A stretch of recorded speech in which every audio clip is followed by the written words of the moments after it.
আসসালামু আলাইকুম সবাইকে, আশা করি সবাই ভালো আছো। আমরা আজকে আমাদের লেকচার 2 অনুজীব চ্যাপ্টার 4 বোটানিতে আছি। তো গত ক্লাসে লেকচারটার ফার্স্ট ক্লাস হয়ে গেছে, আজকে অনুজীবের সেকেন্ড ক্লাস। আজকে আমি বেসিক কথাই বলবো। বেসিক কথাগুলোই পরবর্তীতে থিওরিতে ম্যাজিক হিসেবে কাজ করবে। বেসিক কথায় পড়ায় পড়ায় আমরা ম্যালেরিয়া ইনশাল্লাহ সামনের ক্লাস অথবা 1 বা 2টা ক্লাস ইনশাল্লাহ শেষ করে ফেলবো। আমাদের কথার মাঝে মাঝে অনেক পড়াগুলো ইনশাল্লাহ চলে আসবে। আমি তোমাদের তো মানে একটা জাস্ট মুখস্থ বিদ্যা টাইপসের না গিয়ে, বা হচ্ছে যে তোমার ডিরেক্টলি মানুষে কি হয়, মশাতে কি হয়, ডিরেক্টলি কোনো কোশ্চেন না পড়ে কোঅপারেট করে পড়াটার টেকনিক শিখিয়ে দিচ্ছি। কোঅপারেট করে কিভাবে পড়তে হয়। আজকে আমি মানুষের দেহ আর মশার দেহে টোটাল ম্যালেরিয়ার যে বংশ প্রজননটা ইন ডিটেইলস ওটা ইনশাল্লাহ বর্ণনা করার চেষ্টা করব। স্পেসিফিকভাবে তুমি ইনশাল্লাহ পড়তে পারবা, ওটা আমিও পড়াবো। যে মানুষের যকৃতে আমরা জানি এই যে ম্যালেরিয়া জীবাণুটা, এই ম্যালেরিয়া জীবাণুটা বা এই পরজীবীটা মশা আর মানুষকে পোষক বানায়। মশা না, সরি, মশকি মানে স্ত্রী মশা এবং মানুষকে পোষক বানায়। তাহলে এই যে মানুষ এবং স্ত্রী মশকি, মানুষ আবার পুরুষ স্ত্রী দুইটাই হতে পারে, ঠিক না? মশকিতে শুধুমাত্র স্ত্রী। তাহলে স্ত্রী মশকি এবং মানুষ দুইটার ক্ষেত্রেই তোমার দেখা যায় যে মানুষের দেহে যকৃৎ আর লোহিত রক্তকণিকায় এই ম্যালেরিয়া জীবাণুগুলো বসবাস করে তাদের বংশবৃদ্ধি করার জন্য। মশার দেহে মশার মূলত বংশবৃদ্ধি করার জন্য বসবাস করে পাকস্থলী বা পৌষ্টিক নালীর একটা ছোট্ট অংশ ক্রপে। আর তারা আলটিমেটলি মশার দেহে জীবাণুটা মূলত বসে থাকে লালায়, মশার লালায়। তো মশকি যখন লালার মধ্যে জীবাণু বসে থাকবে, তখন মশকি ধরো তোমাকে সে কামড় দিল, মানুষকে কামড় দিল, তাহলে মশকের লালা থেকে জীবাণু মানুষের রক্তে চলে আসবে। তারপর মানুষের যকৃৎ আর লোহিত রক্তকণিকায় ওই ম্যালেরিয়া জীবাণু একটা জীবন অতিবাহিত করবে। অতিবাহিত করে আবার যদি একই মশকই আমাদেরকে কামড়ায়, তাহলে সেই মশকির মাধ্যমে আমাদের দেহ থেকে জীবাণু মশার দেহে চলে যাবে, সরি মশকির দেহে চলে যাবে। মশকির দেহে অ্যাগেইন একটা লাইফ সাইকেল হবে। এটাই হচ্ছে নর্মাল প্রসেস, মানুষ মশকি মানুষ মশকি। তাহলে এই জিনিসটা যদি আমরা একটু সাইকেল আকারে দেখি, সাইকেল মানে কি? চাকার মতো ঘুরে, সাইকেল মানে চক্র। তাহলে আমি যদি বলি মানুষ, আর যদি আমি বলি অ্যানোফিলিস মশকি, অ্যানোফিলিস মশকি। আজকে আমরা একটু অ্যানোফিলিস মশকের লাইফ হিস্ট্রি জানবো। হ্যাঁ, আচ্ছা। তো মানুষের দেহে কেমন প্রজনন করে? কেমন প্রজনন করে ভাই? মানুষের দেহে প্রজনন করে অযৌন প্রজনন। মানুষের দেহে কেমন প্রজনন? অযৌন প্রজনন। আর মশকির দেহে কেমন প্রজনন? যৌন প্রজনন। এটা তো আমরা সবাই জানি। তাহলে এই যে মানুষ এবং মশকি, ফার্স্টে সে অ্যাটাক করবে কাকে? মানুষকে। অ্যাটাক করে মানুষের, সরি মশকিকে। মশকির দেশে একটা যৌন জনন চালাইলো, চালিয়ে মশকির লালায় গেল, লালা থেকে কামড়ের মাধ্যমে গেল মানুষের দেহে।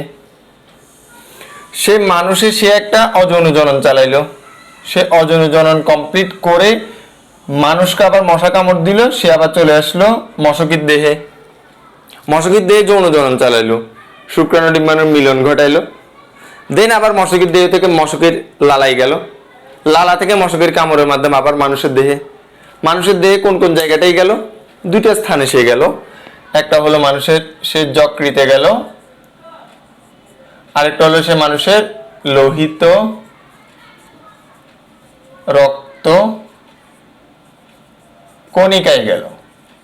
মানুষের এই দুইটা জায়গায় সে গেল। এই যে মশকির সে মূলত পৌষ্টিক নালীতে গেল, পৌষ্টিক নালীর একটা ছোট অংশ ক্রপে গেল। দেন কাজ শেষে সে মশকির লালায় গেল, ঠিক না? তাহলে এই যে একটা লাইফ সাইকেল আকারে সে চলে, তার পুরো প্রজননটা মানুষ আর মশকিকে ঘিরে। তো এরকম 60 ধরনের, 60 ধরনের, 60 টাইপস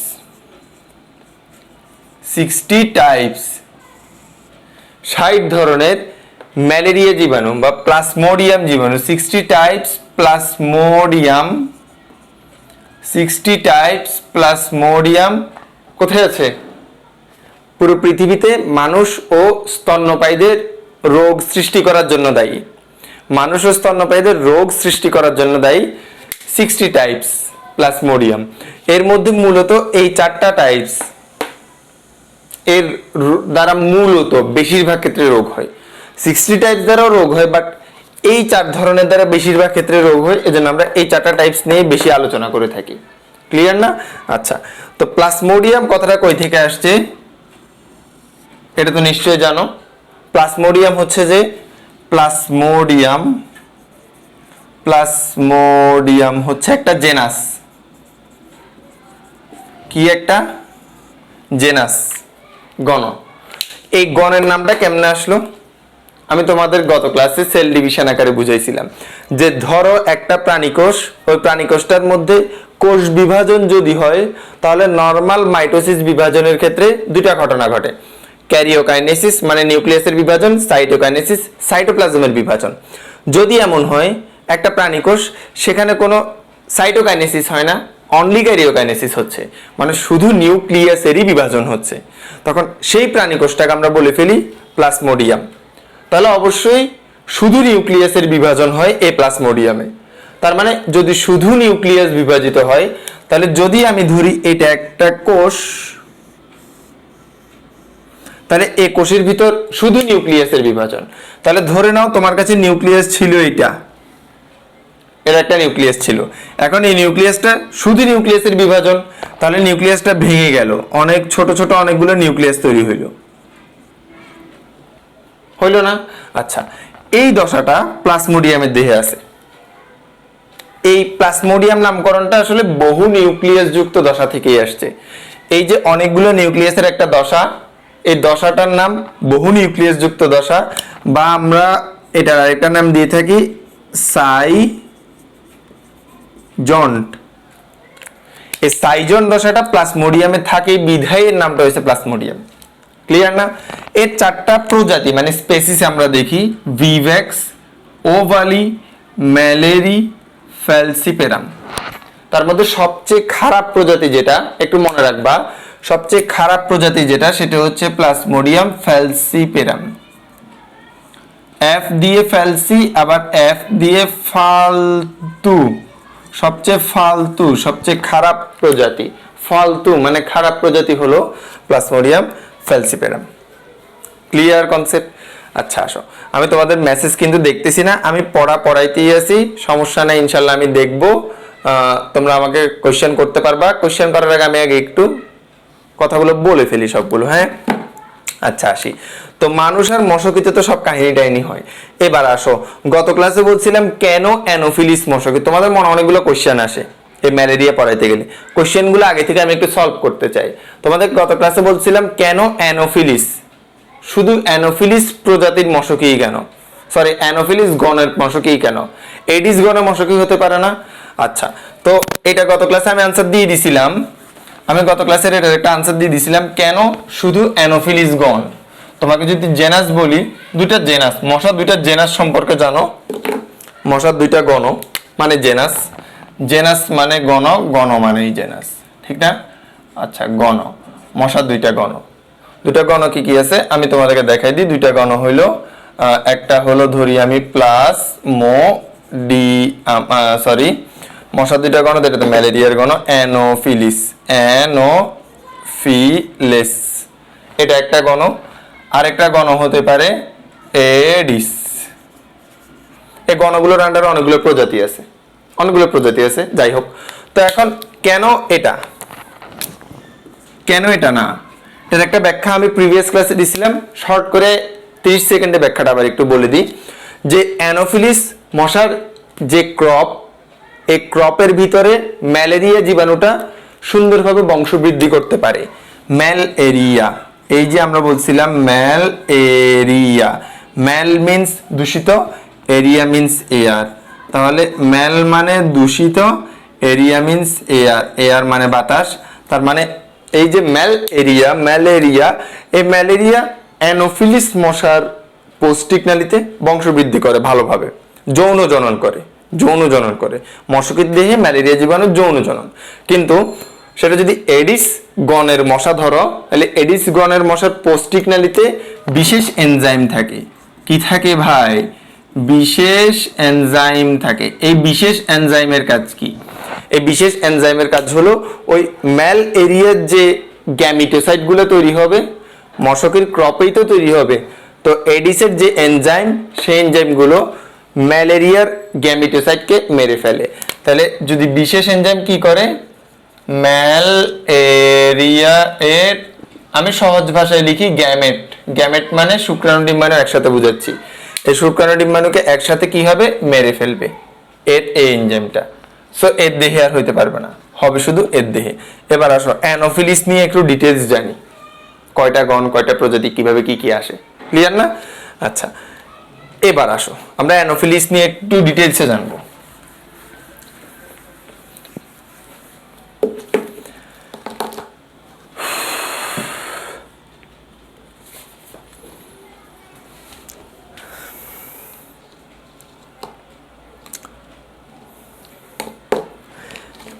এই যারা যারা লাইভে আছো, লাইভ কি ক্লিয়ার দেখা যাচ্ছে কিনা? আমাকে ক্লিয়ার দেখা যাচ্ছে কিনা? লাইটিং মোটামুটি ঠিক আছে কিনা একটু আমাকে জানাইও, ভাইয়াকে জানাইও। তোমাদের জন্য সুখের ব্যাপার, আলহামদুলিল্লাহ ভাইয়া নতুন ঘর পেয়ে গেছি। নতুন ঘর বলতে বিয়ে করে বউ উঠানোর জন্য ঘর না, তোমাদের পড়ানোর জন্যই ঘর। নতুন ঘর পেয়ে গেছি, সেই ঘরে নতুন একদম নিউ পার্মানেন্ট একটা সেট আপ করতেছি। সুন্দরভাবে লাইটিং করে সুন্দরভাবে সবকিছু ইনশাল্লাহ আগামী মাস থেকে পাবা ইনশাল্লাহ। এটা তোমাদের জন্য একটা খুশির সংবাদ। আচ্ছা দেখি একটু জানান, যারা লাইভে আছেন তারা একটু আমাকে জানান যে সবকিছু ক্লিয়ার কিনা, এভরিথিং ক্লিয়ার কিনা, আমাকে ঠিকঠাক দেখা যাচ্ছে কিনা, বোর্ড লেখা ঠিকঠাক দেখা যাচ্ছে কিনা, সবকিছু পারফেক্ট কিনা। যদি পারফেক্ট হয় আমি অ্যানোফিলিস মশকের জীবন বৃত্তান্তে ঢুকে যাব। একটু বলেন।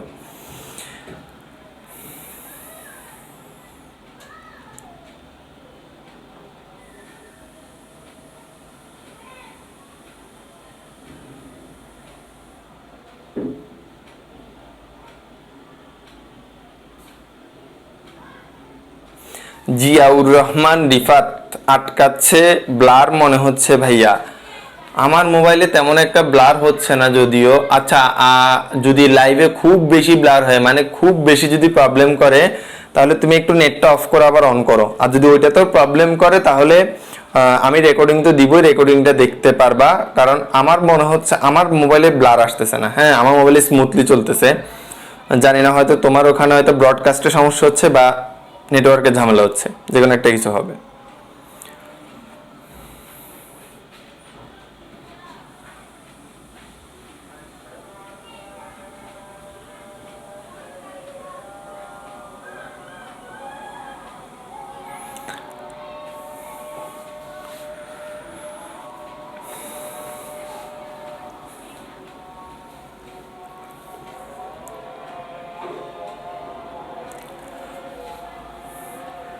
আমার নতুন কাট মানে সে দাড়ি ছাটার নিয়ে অনেকের কোয়েশ্চেন, অনেকে কমেন্ট করতেছ। দাড়ি ছাটাটা এটা একটা সিম্পল ব্যাপার, ঠিক আছে না? আগাছা যদি জন্মায় তাহলে আগাছা কেটে ফেলতে হয়, ঠিক না? ছেলে হোক মেয়ে হোক উভয় ক্ষেত্রেই প্রযোজ্য। তো তোমার দেহে আগাছা জন্মাইলে আগাছা কাটবা, আমার দেহে আগাছা জন্মাইছে, আমি সেগুলোকে কেটে নিট অ্যান্ড ক্লিন হয়েছি। সহজ হিসাব না?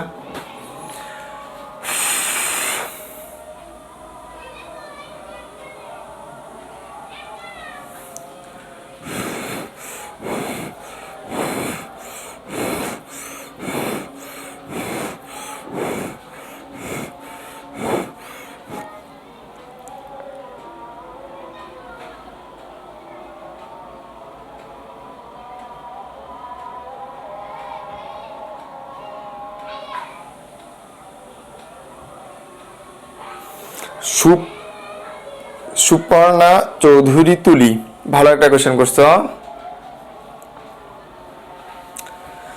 যে সুপর্ণা চৌধুরী তুলি, ভালো একটা কোয়েশ্চেন করছো যে কি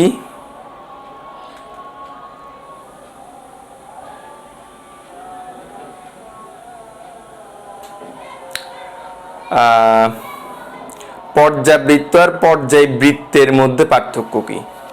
আচ্ছা, পর্যাবৃত্ত আর পর্যায়বৃত্ত, কলম কোনটার কালি আছে, এটা আছে তো কালিও শেষ।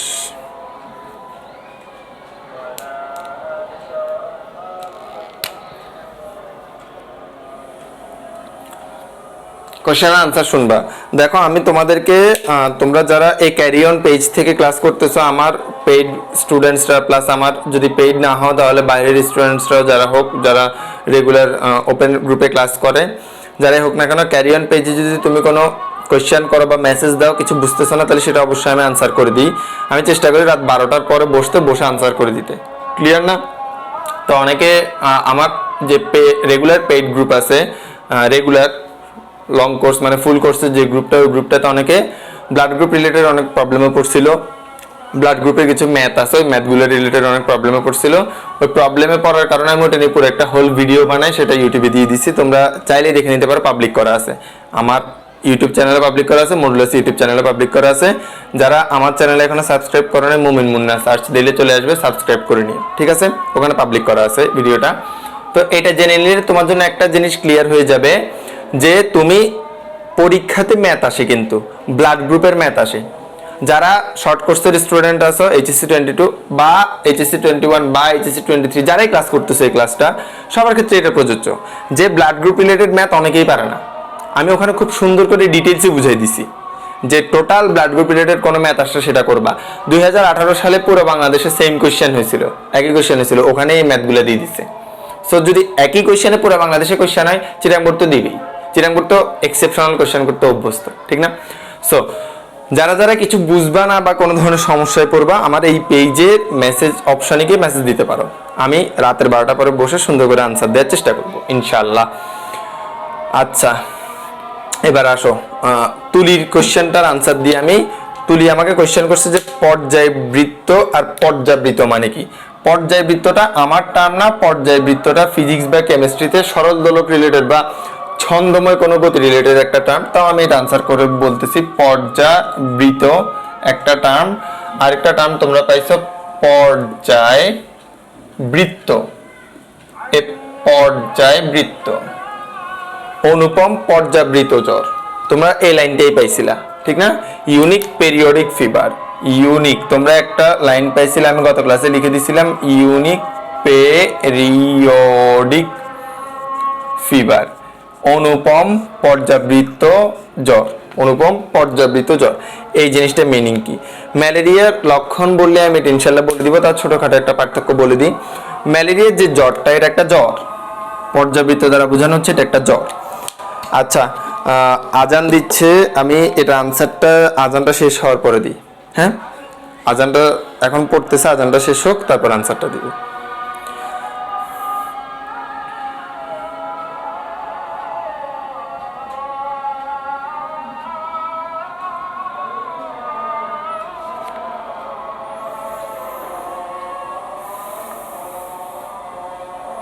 একটা আজানটা শেষ হোক তারপর আমরা ক্লাস শুরু করব।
ওকে, আজান শেষ, দেখি একটু তোমাদের কোশ্চেনটার আনসার দিচ্ছি।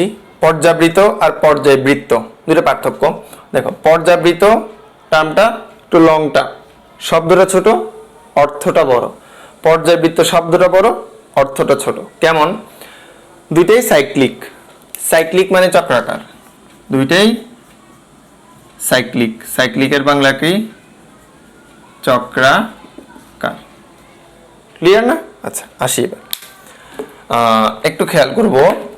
ইউনিক পেরিওডিক ফিভার, এখানে পেরিওডিক চক্রাকারে আসে একটা জ্বর। এই যে ম্যালেরিয়া জীবাণুর এই যে জ্বরটা, এই জ্বরটা 2-3 দিন পর পর আসে। 2-3 দিন পর পর জ্বর, 2-3 দিন পর পর ম্যালেরিয়া জীবাণুর জ্বর। ক্লিয়ার? তাহলে 2-3 দিন পর পর তোমার জ্বর আসতেছে, এটা একটা টার্ম। তো 2-3 দিন পর পর মানে একদিন 2 দিন পর পর বা 2 দিন 3 দিন পর পর জ্বর আসতেছে। আবার তুমি ভালো থাকতেছো, এগেইন আবার 2-3 দিন পর পর জ্বর আসতেছে। একটা চক্র, বাট চক্রটা 2-3 দিন পর পর হচ্ছে। ক্লিয়ার? কিন্তু পর্যায়বৃত্ত, পর্যায়বৃত্ত টার্মটা কোন একটা ছন্দিত কোনো বস্তুর ক্ষেত্রে। লাইক আমি যদি তোমাকে বলি একটা ঘড়ি, এটা যদি একটা ঘড়ি হয়, this one is a wall clock, ধরে নাও একটা ওয়াল ক্লক। তাহলে এই যে ওয়াল ক্লকের এটা হচ্ছে যে একটা, ধরো এটা হচ্ছে যে একটা সেকেন্ডের কাঁটা, এটা হইলো ধরো তোমার মিনিটের কাঁটা, এটা মিনিটের কাঁটা। হ্যাঁ, তো সরি, ঘন্টার কাঁটা, মিনিটের কাঁটা, সেকেন্ডের কাঁটা দেখাইনি। তো এটা যদি মিনিটের কাঁটা হয়, এটা 12টা, এটা 6টা, এটা 3টা, 3, 4, 5, 6, এটা 9টা, এরকম। তো এই যে 12 পয়েন্টটা, এই মিনিটের কাঁটাটা 12তে আসার ঠিক 60 মিনিট পর আবার 12তে আসবে, ঠিক 60 মিনিট পর আবার 12তে আসবে। তাহলে দেখো মিনিটের কাঁটাটা একটা পয়েন্ট, এই পয়েন্টটাকে কেন্দ্র করে পর্যায়বৃত্তভাবে এসে ঘুরে আবার এই পয়েন্টটাতে আসে, পর্যায়বৃত্তভাবে ঘুরে আবার এই পয়েন্টটাতে আসে। 60 মিনিট অন্তর অন্তর এটা হচ্ছে। এই জ্বরটাতে 2 থেকে 3 দিন পর পর জ্বর আসে, আবার চলে যায়, ঠিক না? কিন্তু এই কাঁটাটা 60 মিনিট পর পর খুব কম সময়ের মধ্যে একটা নির্দিষ্ট বিন্দুকে অতিক্রম করে যাচ্ছে। তো পর্যায়বৃত্ত টার্মটা শব্দ বড় হইলো, টার্মটা জিনিসটা ছোট, শব্দ ছোট হলে জিনিসটা বড়। পর্যাবৃত্ত মানে একটা নির্দিষ্ট পিরিয়ড, নির্দিষ্ট সময়, দিন বা মাস বা বছর পর বোঝানো হয়। পর্যায়বৃত্ত মানে একটা নির্দিষ্ট বিন্দুকে মুহূর্তের মধ্যে অতিক্রম করার সময়টা বোঝানো হয়। ক্লিয়ার নাকি এতটুকু? এবার একটু বলো।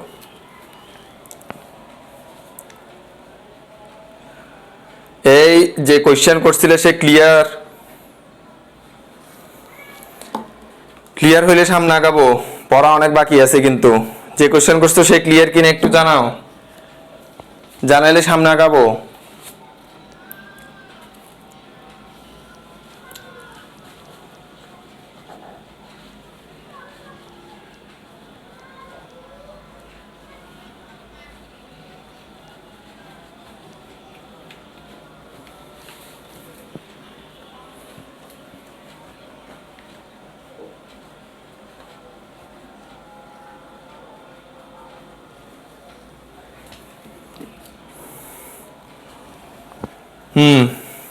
এতটুকু বুঝে গেছে?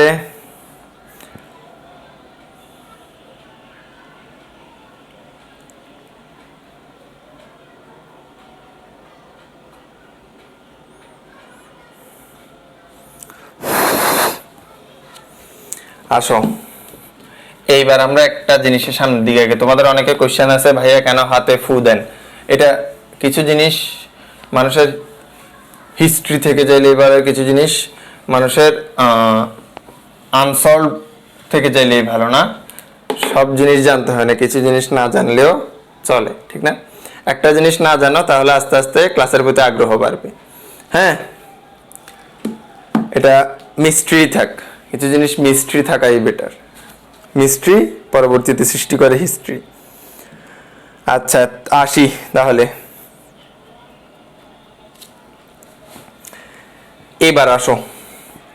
আমি তোমাকে বললাম না মশকির মধ্যে অ্যানোফিলিস মশকি, অ্যানোফিলিসটা হচ্ছে যে গণ জেনাস, আর অ্যাডিস জেনাস, এদের মধ্যে অ্যানোফিলিস জেনাসে ম্যালেরিয়া জীবাণুটা ছড়ায়। এবার অ্যানোফিলিসের ইতিহাস, সবগুলোর ইতিহাস সম্পর্কে তো আমাদের কিন্তু জানতে হবে, ডিটেলসে না জানি অন্তত গ্রস ভাবে জানতে হবে। তুমি মশা পড়তেছো, তুমি মানুষ পড়তেছো, তাহলে কোথায় হচ্ছে, কি হচ্ছে, কেন হচ্ছে, কিভাবে হচ্ছে, জিনিসগুলো না বুঝলে কিন্তু তুমি সামনে পড়া কিচ্ছু বুঝবা না। তুমি পড়বা, পরীক্ষায় পড়বা, পাস করে যাবা, পরীক্ষায় পাস, পড়িলেই পাস, লিখিলেই নাম্বার, তুমি পড়লেই পাস করে ফেলবা, ঠিক আছে, লিখলে নাম্বার পাবা, নাম্বারটা ফ্যাক্ট না, পড়িলেই পাস। পড়িলেই পাস ওয়ার্ডটা দ্বারা বোঝানো হয় তুমি পড়তেছো, বেস্ট ভাবে পড়তেছো কিনা সেটাই তোমাকে পাস এনে দিবে। সবাই লিখে, কপি করে কেউ লিখে, কেউ নিজের থেকে লিখে। নিজের থেকে যে লিখে সেই বেটার, যে নিজের থেকে লিখে সে অনেক বেশি জানে, টপিকের বাইরে অনেক কিছু জানে। ক্লিয়ার? ইন্টারমিডিয়েট লেভেলে তোমরা জাস্ট বই পড়ো, নো, বইয়ের একটা জিনিস, একটা ওয়ার্ড, এই ওয়ার্ডটাকে ভেঙে ভেঙে ভেঙে ভেঙে দেখো, বা এই ওয়ার্ডটার হিস্ট্রি দেখো, তোমার কাছে এর পরের পড়াগুলো ইজি হয়ে যাবে, একদম ইজি, সহজ হয়ে যাবে কয়েকটা ওয়ার্ড মিনিং জানা থাকলে।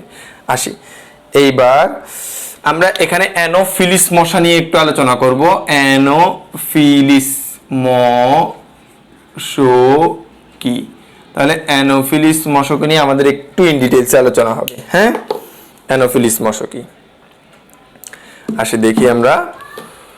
দেখো, অ্যানোফিলিসটা হচ্ছে একটা গণ, জেনাস।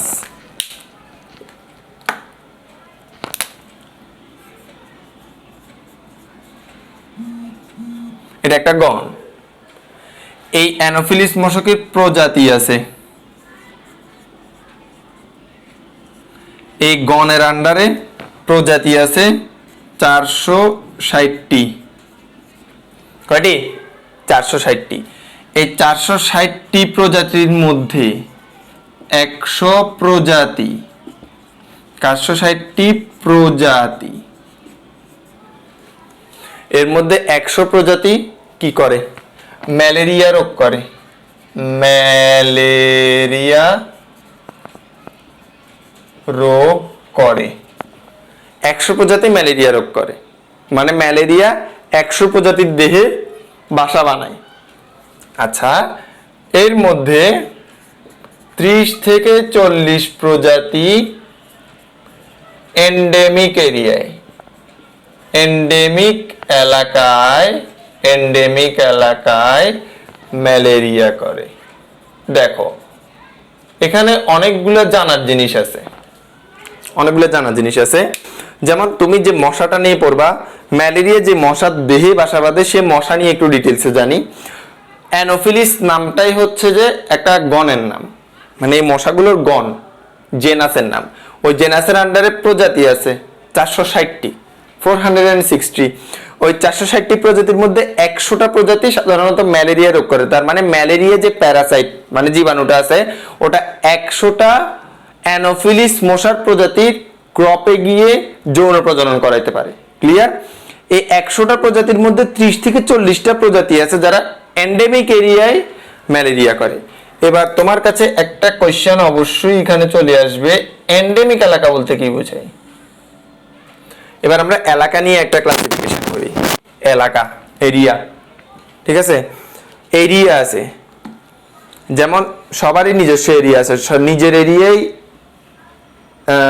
সবাই বাঘ। যেমন একটা হিন্দিতে একটা ডায়লগ আছে, আপনি এলাকা মে তো কুত্তে ভি শের হতে হ্যায়, ঠিক আছে? আপনি এলাকে মে কুত্তে ভি শের হতে হ্যায়। নিজের এলাকায় কুত্তাও, মানে কুকুর, কুত্তা মিন্স কুকুর, কুকুরও শের, শের মিন্স ওরা সিংহকে বা বাঘকে শের বলে থাকে, মানে কি অদ্ভুত একটা নাম আর কি। মানে নিজের এলাকায় কুকুরও সিংহ বা বাঘ হয়ে থাকে। ক্লিয়ার? সো নিজস্ব কিছু এরিয়া আছে, ওই এরিয়া রিলেটেড কিছু কথাবার্তা আমরা বলবো, ঠিক আছে না? ওই এরিয়া রিলেটেড বাংলা একটা প্রবাদ আছে, মোল্লার দৌড় মসজিদ পর্যন্ত। মসজিদ পর্যন্ত মোল্লা কাজ করবে, মসজিদে বাইরে গেলে মোল্লা কারোর উপর প্রভাব বিস্তার করতে পারবে না, কিন্তু মসজিদে ঢুকলে মোল্লা ঠিকই তোমার প্রভাব বিস্তার করবে। ক্লিয়ার? আচ্ছা, তো এখন আসি আমরা, এবার দেখি, এগুলো তো মোটামুটি জানা হয়েছে। এবার আমি একটু এরিয়া রিলেটেড আলোচনা করব। এন্ডেমিক, এপিডেমিক, প্যান্ডেমিক, তিনটে এরিয়া আছে। হ্যাঁ, তিনটে এরিয়া রিলেটেড আলোচনা করি। দেখো, এলাকাগুলো জানা খুব জরুরি। এলাকাগুলো জানা খুব জরুরি। আমি এই জায়গায় আলোচনা করতেছি এলাকাটার, এই জায়গায় এলাকা আলোচনা করতেছি। দেখো এলাকাকে আমরা 3টা ভাগে ভাগ করি।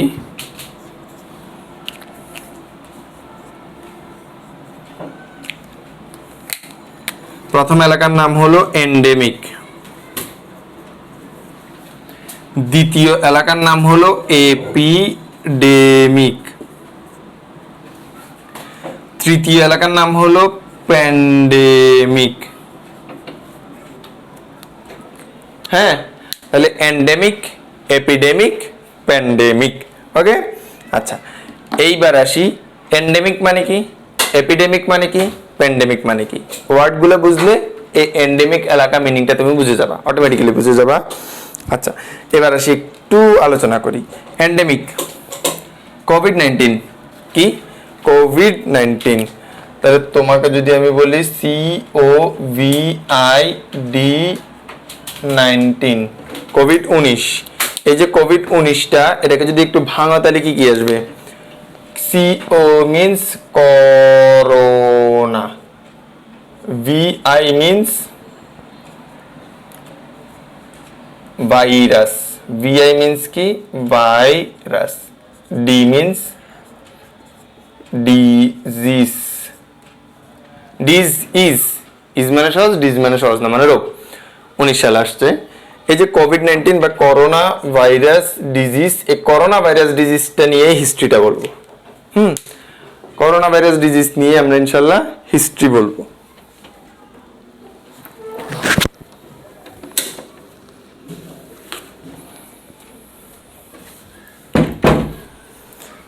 আসি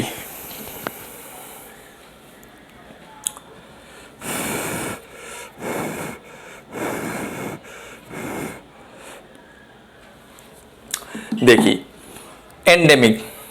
করোনা ভাইরাস সর্বপ্রথম পাওয়া গেছিল চীন দেশের একটা ছোট্ট অংশ, ছোট্ট একটা নির্দিষ্ট অংশে করোনা ভাইরাস প্রথম পাওয়া গেছিল। ঠিক আছে না?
আচ্ছা তো আসো, করোনা ভাইরাস প্রথম পাওয়া গেছিল চীন দেশের একটা ছোট্ট এরিয়াতে, ছোট্ট একটা অঞ্চলে 2019 সালে। প্রথম তো আরো আগেও পাওয়া গেছে কোভিডের একটা টাইপস, এটা অনেক মানে কোভডি ভাইরাসের একটা সিকোয়েন্স হচ্ছে যে কোভিড-19 19 সালে পাওয়া গেছে, যেটা নাম হচ্ছে কোভিড-19। আমি কোভিড-19 নিয়ে ডিটেলস ক্লাস নিব ইনশাল্লাহ, আজকে ওই দিকে যাচ্ছি না। ধরো চীন দেশে পাওয়া গেছে, তাহলে চীন দেশে করোনা ভাইরাস পাওয়া গেছে, ঠিক না? একটা নির্দিষ্ট অঞ্চল জুড়ে জুনোটিক ভাইরাসটা পাওয়া গেছে। জুনোটিক মানে মানুষকে আক্রমণকারী, জুনোটিক, জু মিন্স মানুষ, নেটিক মানে মানুষকে আক্রমণকারী কোন জীব। তো ভাইরাস মানুষকে আক্রমণ করতেছে। তো তাহলে এই ভাইরাসটা সর্বপ্রথম চীনে পাওয়া গেছে, তাহলে একটা নির্দিষ্ট দেশে, ধরো পুরো চীন দেশে ছড়াইলো। তো একটা দেশ, তো নর্মাল একটা দেশ, পৃথিবীর সবগুলো দেশের মধ্যে একটা দেশ চীনে ছড়াইলো, তাহলে নির্দিষ্ট একটা দেশ বা ছোট একটা অঞ্চল যদি কোনো মহামারী ছড়ায়, তখন সেটাকে আমরা বলবো এন্ডেমিক এরিয়া। যেমন প্রথম দিকে চীন এন্ডেমিক এরিয়া ছিল, কিন্তু এবার আসো এপিডেমিক এরিয়া। এপিডেমিক মানে এটা চীন থেকে আস্তে আস্তে সম্পূর্ণ এশিয়ায় ছড়াইছে, একটা বৃহৎ অঞ্চলে ছড়াইছে। তাহলে অনেক বৃহৎ একটা অঞ্চল, যেমন এই পুরো এশিয়া মহাদেশে ছড়াই গেছে, বাংলাদেশ, ইন্ডিয়া, পাকিস্তান, আফগানিস্তান, ভুটান, নেপাল, পুরো এশিয়ায় ছড়াইছে। তাহলে ওই পুরো এশিয়াটাকে আমরা বলবো এপিডেমিক এরিয়া। এর পরবর্তীতে প্যান্ডেমিক, এশিয়া থেকে আবার পুরো বিশ্বে ছড়াই গেছে। ইউরোপ, এশিয়া 7টা মানে বিশ্বের 7টা মহাদেশে ছড়াই গেছে। আফ্রিকা মহাদেশ, তারপরে ইউরোপ, তারপরে হইলো আমেরিকা, তারপরে হইলো অস্ট্রেলিয়া, তারপরে হইলো এশিয়া মহাদেশ, তারপরে মানে যতগুলো মহাদেশ আছে সবগুলোতে ছড়াই গেছে।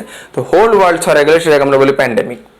করোনা ভাইরাস কিন্তু এখন প্যান্ডেমিক, পুরো বিশ্বে ছড়াই গেছে, এই জন্য এটাকে বলে প্যান্ডেমিক ডিজিজ ওয়ার্ল্ড ওয়াইড। যখন এটা শুধু চাইনাতেই ছিল তখন সেটাকে এপিডেমিক বলছিলাম, এন্ডেমিক বলছিলাম। যখন সেটা এশিয়াতে ছড়াইছে তখন সেটাকে এপিডেমিক বলছিলাম, পুরো বিশ্বে ছড়াইছে প্যান্ডেমিক বলছি।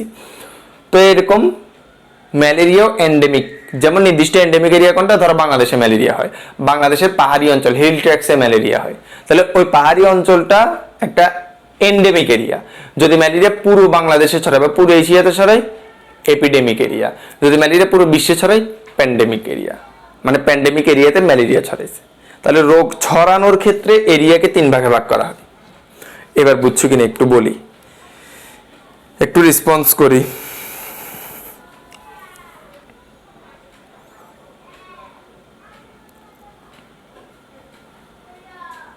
এই পোলা পাইন বুঝছো কিনা বলো।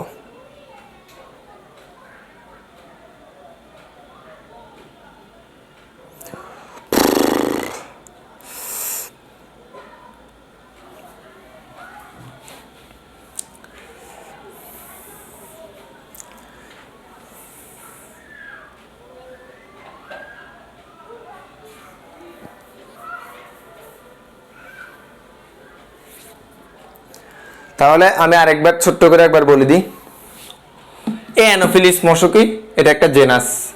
এই জেনাসেই ম্যালেরিয়া প্যারাসাইটটা আক্রমণ করে তাদের যৌন জনন ঘটায়। এই অ্যানোফিলিস জেনাসের আন্ডারে 460টা প্রজাতি আছে। 460টা প্রজাতির মধ্যে 100টা প্রজাতির দেহে ম্যালেরিয়া পরজীবীটা আক্রমণ করে। ওই 100টা প্রজাতির মধ্যে 30 থেকে 40টা প্রজাতি এন্ডেমিক এরিয়ায় ম্যালেরিয়া করে। এবার আসো রোগের ক্ষেত্রে এরিয়ার বিভক্তি। রোগের ক্ষেত্রে এলাকাকে 3 ভাগে ভাগ করা হয়, এন্ডেমিক, এপিডেমিক, প্যান্ডেমিক। এন্ডেমিক মানে রোগটা যদি একটা ছোট এরিয়া জুড়ে থাকে বা একটা ছোট দেশ জুড়ে আছে, যেমন আমাদের বাংলাদেশে ধরো এখন ম্যালেরিয়া হয়েছে, তাহলে আমাদের বাংলাদেশে ম্যালেরিয়া হয়েছে, এটাকে আমরা বলবো আমাদের বাংলাদেশটা একটা এন্ডেমিক এরিয়া। তো এই ম্যালেরিয়া আমাদের বাংলাদেশ থেকে পুরো এশিয়া মহাদেশে ছড়াই গেছে, তাহলে এটাকে আমরা বলবো একটা এপিডেমিক ডিজিজ বা এপিডেমিক এরিয়াতে ম্যালেরিয়া ছড়াইছে। এশিয়া থেকে পুরো বিশ্বে ছড়াই গেছে, তাহলে পুরো বিশ্বে প্রত্যেকটা আনাচে কানাচে যদি এই রোগটা ছড়াই যায় তাহলে সেটাকে আমরা বলবো প্যান্ডেমিক ডিজিজ, মানে পুরো বিশ্বে ছড়াই গেছে। করোনা আগে চীনে হয়েছিল, এন্ডেমিক ছিল, চীনের থেকে পুরো এশিয়াতে ছড়াইছে, এপিডেমিক হয়েছে, এশিয়া থেকে পুরো বিশ্বে ছড়াইছে। এখন করোনা হচ্ছে pandemic. Clear? Pandemic disease. Very good, বুঝছি।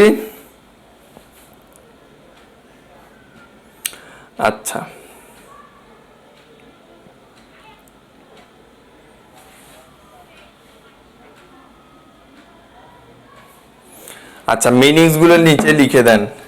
মিম একটা ভালো কথা বলছে, এন্ডেমিক মানে ছোট এলাকা জুড়ে, ছোট এলাকা জুড়ে রোগ ছড়ায়। হ্যাঁ, এপিডেমিক মানে বিস্তীর্ণ এলাকা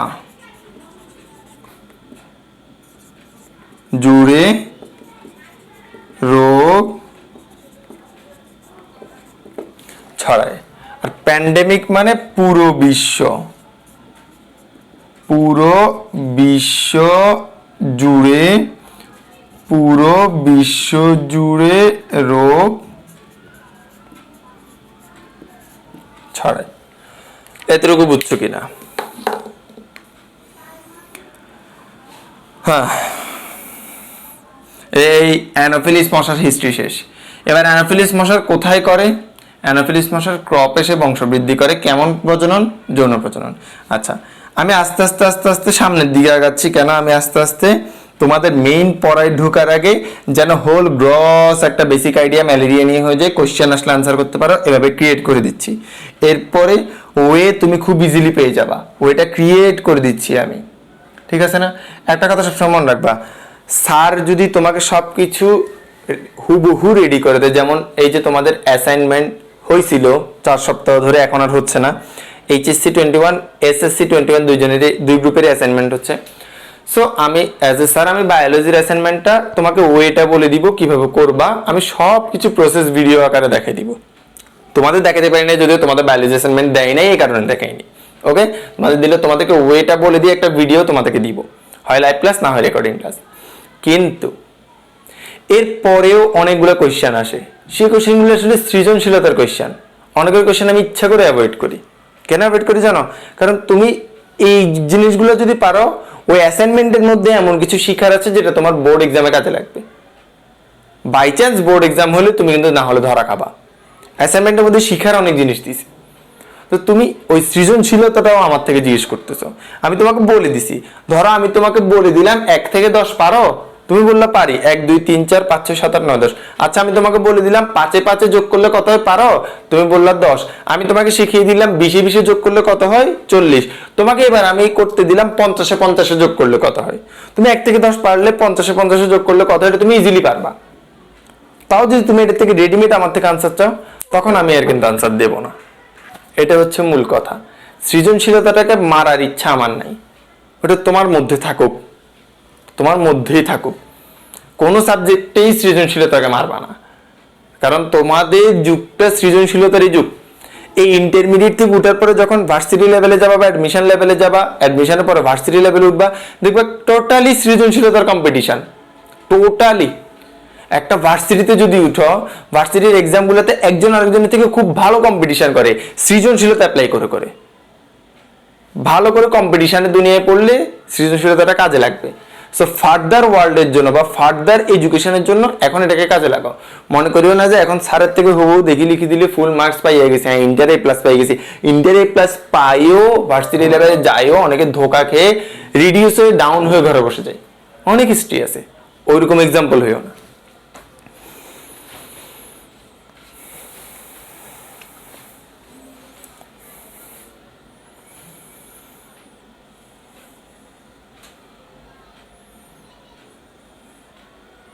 আচ্ছা ভাইয়া, অ্যাসাইনমেন্ট তো আমরা দেখে দেখে লিখে ফেলি, ভাববা আজকে রাতে আমার কথাটা ভাববা। অ্যাসাইনমেন্ট দেখে দেখে লিখলে কার উপকারিতা হয়? তোমার হয় নাকি যে লিখছে তার হয়? মানে যার থেকে দেখে লিখছে তার উপকারিতা হইলো না তোমার হইলো, এটা আজকে রাতে ভাববা। আচ্ছা, তো আমি তাহলে এই জিনিসটা মুছি। হ্যাঁ, আমাদের এই রিলেটেড তার কথাবার্তা তেমন একটা নাই। এবার আমি মানুষের বডি নিয়ে একটু আলোচনা করব। মানুষের বডি নিয়ে আলোচনা করার রিজন আছে। মানুষের লিভারটা নিয়ে একটু আলোচনা করব, আরবিসি নিয়ে একটু আলোচনা করব। হ্যাঁ, কারণ লিভার আর আরবিসি রিলেটেড কথা তোমাদের এখানে আছে, পাবা, সামনে পাবা। এই জন্য লিভার আর আরবিসিটা একটু আলোচনা করার দরকার আছে।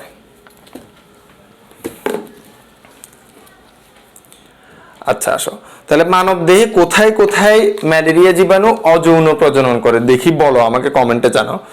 In human body which are the places her plasmodium species, plasmodium, হ্যাঁ প্লাজমোডিয়াম স্পেসিস আর asexually reproduction occurring asexually reproduction। কোন কোন অঙ্গে, হুইচ অর্গান একটা আছে, তাহলে কোন কোন পার্ট বলি। In which part asexual reproduction of plasmodium species occurs in human body। তাহলে মানুষের হিউম্যান বডিতে কোন কোন অঙ্গ না অঙ্গ বলা যাবে না, মানে কোন কোন অংশ হুইচ পার্টস, কোন কোন অংশ আছে যে অংশগুলোতে প্লাজমোডিয়াম স্পেসিসগুলো অযৌন প্রজনন করে, অ্যাসেক্সুয়াল রিপ্রোডাকশন করে। ক্লিয়ার? একটু আমাকে আনসারে বলো, কমেন্টে বলো।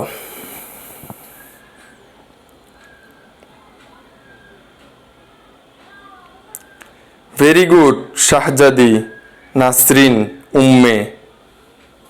Liver red blood cell, liver red blood corpuscles, red blood vessels না উম্মে, লিভার আর এরপর হচ্ছে রেড ব্লাড কর্পাসেলস মানে আরবিসি, লোহিত রক্ত কণিকা। ভেসেল মানে হচ্ছে রক্ত নালিকা, ভেসেল মানে রক্তনালিকা আর কর্পাসল মানে রক্তকণিকা। Afra, very good. Liver, RBC. Israt, লোহিত রক্ত কণিকা, যকৃৎ, কিশোর। আচ্ছা ঠিক আছে, মোটামুটি তাহলে বুঝে গেছে তো আশা করি না। লুলু, লিভার, রেড ব্লাড কর্পাসলস, তত্ত্ব না liver red corpuscle. Okay, very good, very good, very good, very good. Irfan, liver আর ভিসি ভুলে লিখে ফেলছি, অসুবিধা নেই। ভুল থেকেই শিক্ষা গ্রহণ করাটা উচিত, সবসময় শুদ্ধ লিখলে সমস্যা। মাঝে মাঝে ভুল থেকে শিক্ষা গ্রহণ করতে হয়, ঠিক না? দাগ থেকে যদি শেখার থাকে অনেক কিছু, তাহলে দাগই ভালো। ভুল থেকে যদি অনেক কিছু শেখার থাকে, তাহলে ভুল করে জেনে করবা না, জেনে করাটা তো উচিত না। তবে করে ফেললে সেখান থেকে যদি মনে করো কিছু শিখছো, সেটা লাইফে অ্যাপ্লাই করো, সেটা বেটার, ঠিক না? অনেকে বলবে যে তাইলে ভাই ঠিক আছে ভুল করি। হ্যাঁ তাইলে ভাই ঠিক আছে ভুল করব, আমার ইচ্ছা আমি ভুল করবো, ভুল করে শিখবো। হ্যাঁ ভাই ঠিক আছে প্রেম করব, জানি গুণা, তাও প্রেম করবো, প্রেম করে এরপরে মাপ চাইবো। এটা অনেকে, তুমি এখন আমাকে লজিক দেখাবা। আমি তোমাকে আগে বলে দিছি জেনে ভুল করবা না, তবে অজান্তে ভুল করে ফেললে সেটা থেকে শিক্ষা নাও, ভালো কিছু। ক্লিয়ার না? আচ্ছা, ভেরি গুড। আচ্ছা ঠিক আছে, ওকে।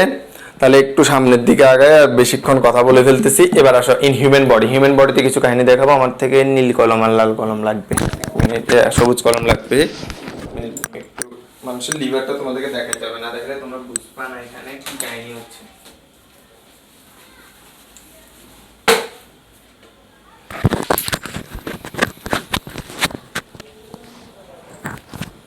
ওকে, দেখো আমি আগে হিউম্যান লিভারের বর্ণনা দিই। মানব যকৃত মানবদেহের সবচেয়ে বড় গ্রন্থি। মানবদেহের সবচেয়ে বড় গ্রন্থি 4টা অংশে বিভক্ত: ডান অংশ, বাম অংশ, কোয়াড্রেট অংশ, কর্ডেট অংশ। কিছু লিগামেন্ট থাকে, falciparum ligament, ligamentum terrace, right triangular, left triangular, অনেকগুলো ভাগ থাকে, ওগুলো আমি এখন আর দেখাচ্ছি না। লিভারটা সাধারণত 1.5 থেকে 2 কেজি। লিভারটা মূলত আমাদের পরিপাকৃত খাদ্য শোষিত হওয়ার পরে বিপাকের জন্য লিভারে আসে। বিপাক মানে খাদ্যের রাসায়নিক বিক্রিয়ার মাধ্যমে শক্তি তৈরি। খাদ্যের রাসায়নিক বিক্রিয়ার মাধ্যমে শক্তি তৈরির প্রক্রিয়াটা আমাদের লিভারে হয় বা যকৃতে হয়।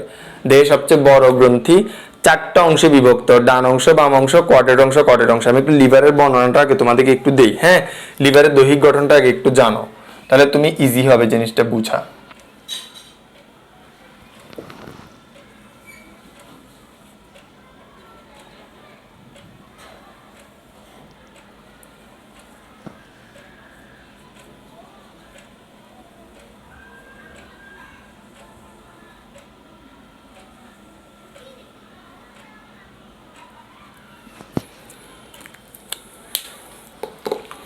লিভারের বাইরে একটা আবরণ থাকে, আমি সে আবরণটা এখন তোমাকে দেখাচ্ছি।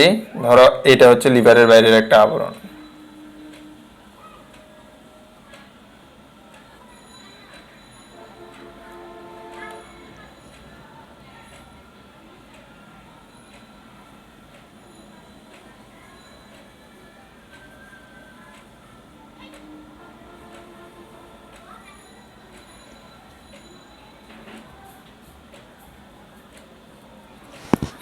লিভারের বাইরে একটা আবরণ, এটা হচ্ছে যে হিউম্যান লিভার, মানব দেহের লিভার।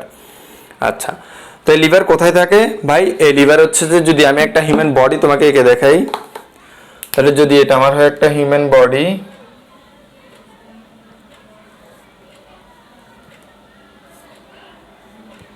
একটু ভালো করে বোঝার চেষ্টা করবা, কমেন্ট একটু কম করে বোঝার চেষ্টা করো, জিনিসগুলো বুঝলে সহজ লাগবে, পরবর্তীতে বুঝলে সহজ লাগবে। বারবার বলতেছি, একটু বোঝার চেষ্টা করবা। এটা যদি একটা হিউম্যান হয়, মানে মানুষ হয়, একটু মোটাসোটা হয়ে গেলে আর কি, মোটাসোটা করার রিজন আছে।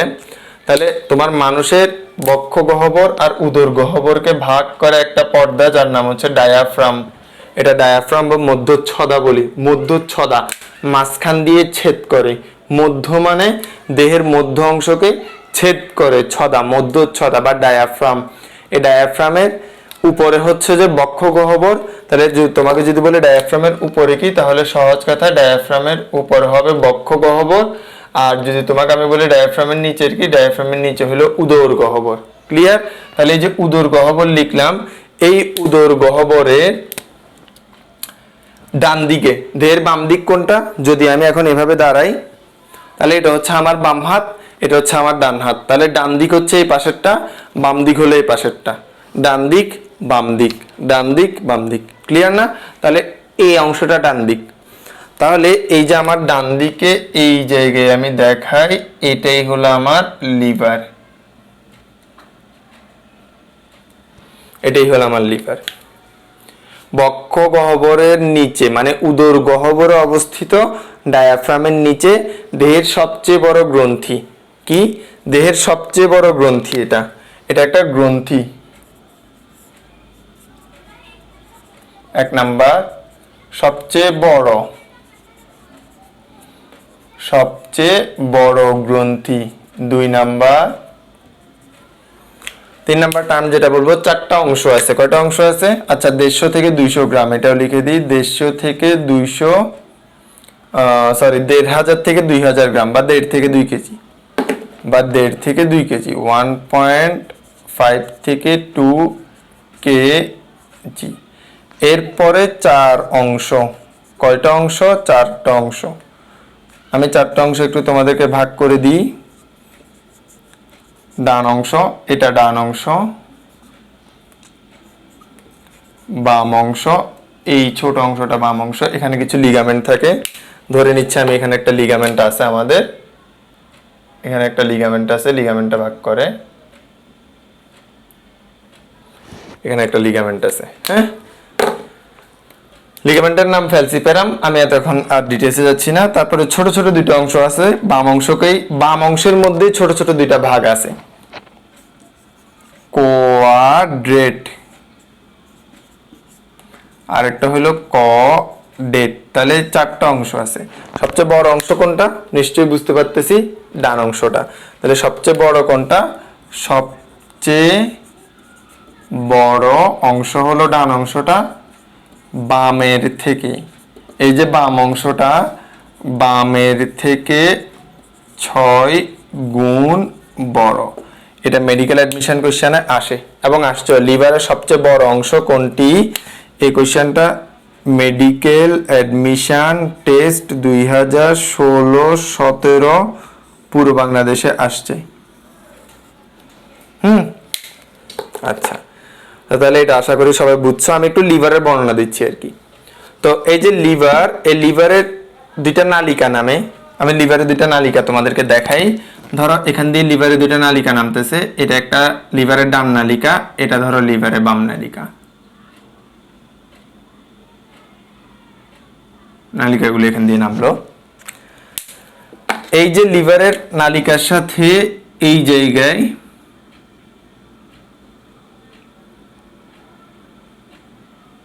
লিভারের সাথে শুয়ে থাকা একটা অংশ,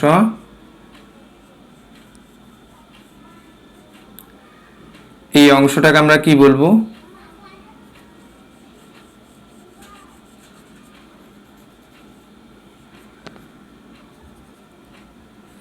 এখানেও সবুজ কালার দিয়ে দেখাই দিলাম।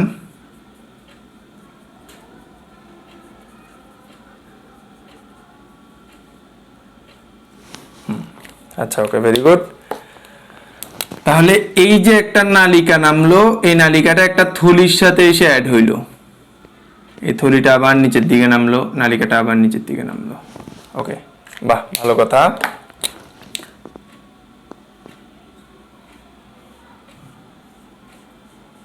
আচ্ছা, তাহলে সব সবুজ কালার দিয়ে বুঝাইছি। সব কি কালার দিয়ে দেখাইলাম? সবুজ কালার দিয়ে, সবুজ। তাহলে এই যে লিভারের 2টা নালিকা নামছে, এটা ডান নালিকা, যকৃৎ, ডান যকৃৎ নালিকা, এটা বাম যকৃৎ নালিকা। যকৃতে তৈরি হয় পিত্ত, পিত্ত রস নামে একটা রস। এই রসটা তৈরি হয় এই নালিকাগুলো দিয়ে নামে, নেমে একটা থলিতে জমা থাকে। থলিটার নাম পিত্তথলি। পিত্ত রস জমা রাখার জন্য পিত্তথলি। এই পিত্ত রসগুলো সবুজ কালারের হয়। তার মানে এখানে সবুজ কালারের কোনো পিগমেন্ট থাকে, ওই পিগমেন্টের নাম কি? বিলিভার্ডিন। বিলিভার্ডিন, বিলিভার্ডিন নামক একটা পিগমেন্ট এই পিত্তরসে আছে, এর কারণে এর কালার সবুজ হয়ে গেছে। ওকে, তো এই বাইল আস্তে আস্তে নিচের দিকে নেমে এরপর সামনের দিকে আগায়। তো লিভারের সাথে আমরা পিত্তের একটা কানেকশন পাই, এতটুকু ক্লিয়ার। ওকে, আসি এইবার আসো এই যে লিভার, এই লিভারের আমি হিস্টোলজি দেখবো, মানে টিস্যু তত্ত্ব দেখবো। দেখলে তুমি ম্যালেরিয়া রিলেটেড কিছু টার্ম বুঝতে পারবা খুব ইজিলি, একটু খেয়াল করবা। তাহলে লিভার আমরা পাইলাম, মানব লিভার, মানবদেহের লিভার থাকে মধ্যচ্ছদা বক্ষ গহ্বর আর উদর গহ্বরকে মাঝ বরাবর ছেদকারী একটা পেশি, পেশি এর নাম মধ্যচ্ছদা বা ইংরেজিতে আমরা বলবো ডায়াফ্রাম। এই ডায়াফ্রামের ঠিক নিচে দেহের ডান অংশে থাকবে একটা লিভার। লিভার একটা আবরণ দিয়ে আবৃত, এই আবরণের নাম কি? এই আবরণের নাম কি? এই আবরণের নাম হলো ক্যাপসুল। এই আবরণের নাম কি? ক্যাপসুল। আবিষ্কারটা কার? কে আবিষ্কার করছেন ক্যাপসুল? বিজ্ঞানী গ্লিসন্স। ওনার নাম অনুসারে এই আবরণের নাম হয়ে যায় গ্লিসন্স ক্যাপসুল। কি ক্যাপসুল? Glisson's capsule. লিভারের আবরণের নাম ক্যাপসুল, আবিষ্কারক বিজ্ঞানী গ্লিসন্স, নাম অনুসারে গ্লিসন্স ক্যাপসুল। ওকে, আচ্ছা, লিভারটা হচ্ছে দেহের সবচেয়ে বড় গ্রন্থি। এটা 1.5 থেকে 2 কেজি হয়। 4টা অংশ থাকে, ডান অংশ, বাম অংশ। এই বাম অংশে 2টা ভাগ থাকে, কোয়াড্রেট, কর্ডেট, 2টা অংশ ভাগ থাকে। হ্যাঁ, আচ্ছা, তো ডান অংশটা লিভারের সবচেয়ে বড় অংশ, এটা বাম অংশের তুলনায় 6 গুণ বড়। ক্লিয়ার? লিভারে তৈরি হয় পিত্তরস নামে একটা রস, যে রসটার মধ্যে সবুজ রঞ্জক পদার্থ থাকে, জন্য রসটার কালার সবুজ। এই রসটার লিভারের 2টা নালিকা, ডান নালিকা আর বাম নালিকা দিয়ে নেমে একটা থলিতে জমা থাকে। থলিটা লিভারের নিচ দিয়ে শুয়ে থাকে, এই থলির নাম পিত্তথলি। পিত্তরস জমা হয় পিত্তথলিতে, ওই পিত্তরসটা এরপর আস্তে আস্তে নেমে আমাদের ক্ষুদ্রান্ত্রের প্রথম অংশ ডিউডেনামে প্রবেশ করে। ক্লিয়ার? এই পিত্তরস এরপরে চর্বি পরিপাককে সহায়তা করে, চর্বি জাতীয় খাদ্য পরিপাকে সহায়তা। ক্লিয়ার? আচ্ছা, ওকে, তাহলে এইবার আসি লিভারের হিস্টোলজি দেখি।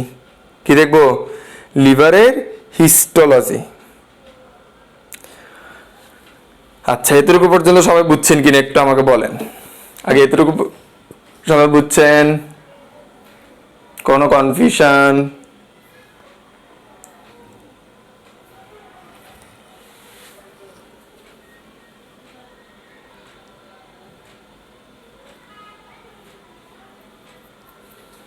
এতটুকু পর্যন্ত সবাই বুঝছেন?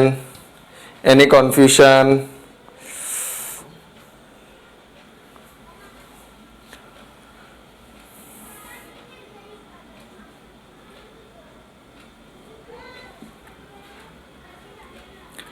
লিভার নিয়ে এতক্ষণ ধরে ভাই আলোচনা করতেছেন কেন?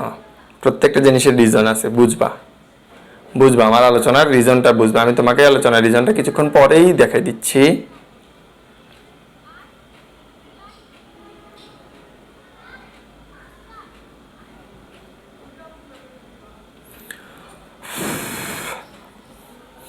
চিত্রে কর্ডেট কোয়াড্রেট আমি দেখাই নাই, কারণ এগুলো দেখানোর প্রয়োজন হবে না।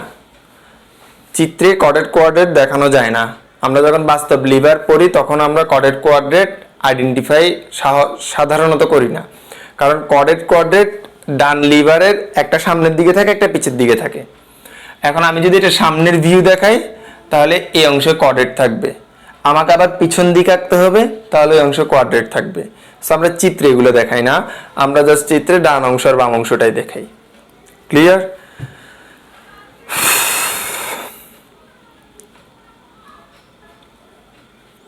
কর্ডেট নর্মালি নিচের দিকে থাকে, কোয়াড্রেট নর্মালি উপরের দিকে থাকে, এটা একটু মনে রাখলে চলবে।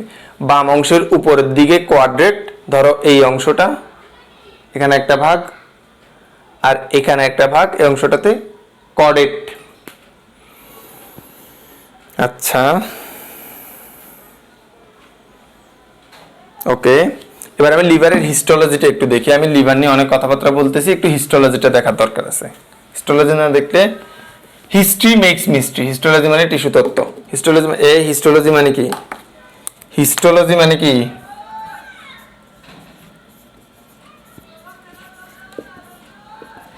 হিস্টোলজি মানে কি?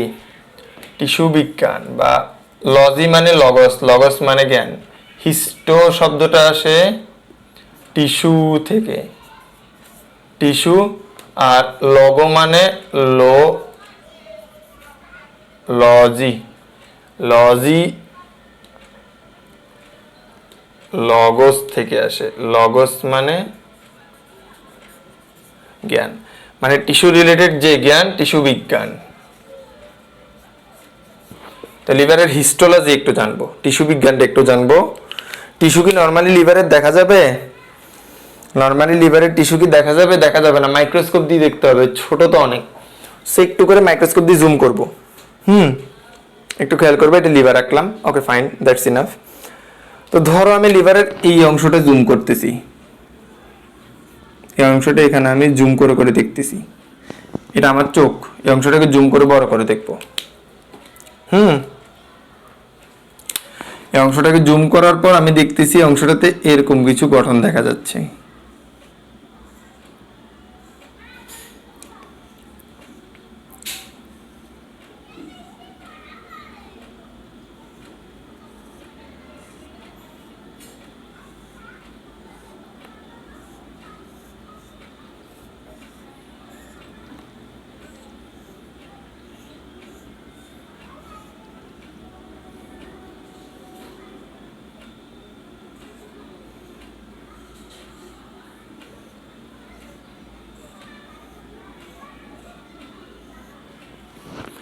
এমন কিছু গঠন দেখা যাচ্ছে, আমি এখন জুম করলাম, এই যে এই অংশটা, এই অংশটাকে যখন আমি একটু জুম করে দেখতেছি,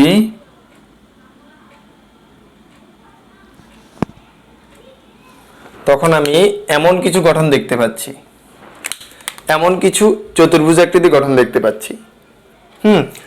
এবার এটাকে একটু জুম করব, হিস্টোলজিটা মুছি। এবার এটাকে একটু জুম করব, এই একটা বলকে ধরো, এই শুধু একে একে এবার জুম করে দেখব, বড় করে দেখব, ঠিক আছে না? আচ্ছা, ওকে বড় করে দেখলে আমি কিভাবে দেখব? ধরো এটা হচ্ছে সেই জিনিস যেটাকে আমি বড় করে দেখতে চাচ্ছি।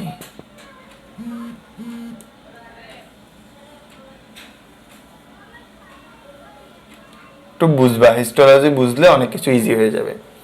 এটা হচ্ছে সেই জিনিস যেটাকে আমি বড় করে দেখতে চাচ্ছি, ক্লিয়ার না? এই জিনিসটাকে একটু বড় করে এখানে দেখব। আচ্ছা, তো এই জিনিসটাকে যদি আমি এখন বড় করে এখানে দেখতে চাই, এই জিনিসটার ভিতরে আমি কি কি পাবো, কি কি পাবো ওইটাই আমার জানার বিষয়। আচ্ছা, আমি আরেকটু বড় করে আঁকি, এটা একটু ছোট আঁকা হয়ে গেছে, আমি আরেকটু বড় করে আঁকি এই জিনিসটাকে, এই জিনিসটাকে আমি আরো বড় করে দেখতেছি।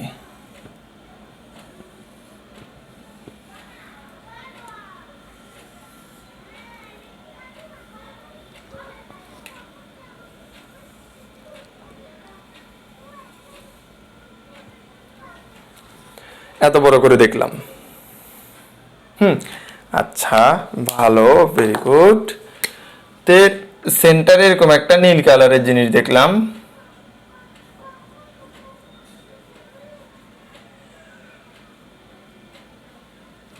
নীল কালার একটা জিনিস দেখলাম, ওকে। আচ্ছা, ভালো, ভালো কথা। এরকম কিছু সেল দেখবো ওর মধ্যে,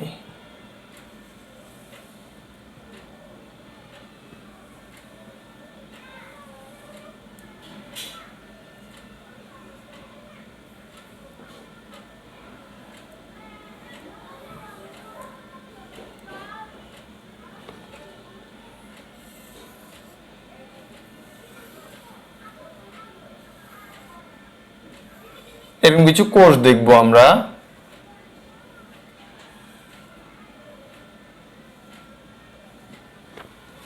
আরো দেখবো, আরো অনেক থাকবে।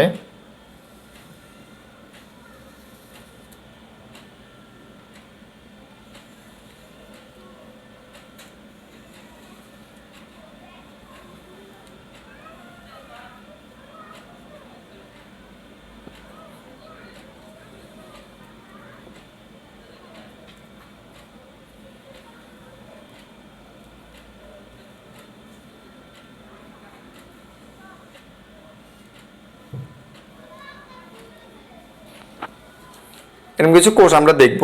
আমি আঁকতেছি, আমি পুরোটা আঁকতেছি, একটু খেয়াল করবা। এই জিনিসটা বুঝলে ম্যালেরিয়া লিভারের এক্সাক্ট কোথায় থাকে এটা বুঝে যাবা।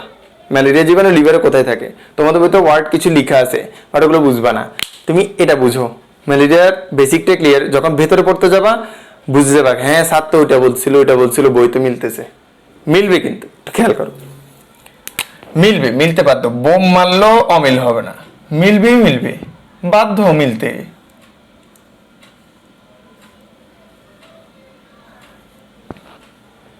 এদিকেও আছে ধরো,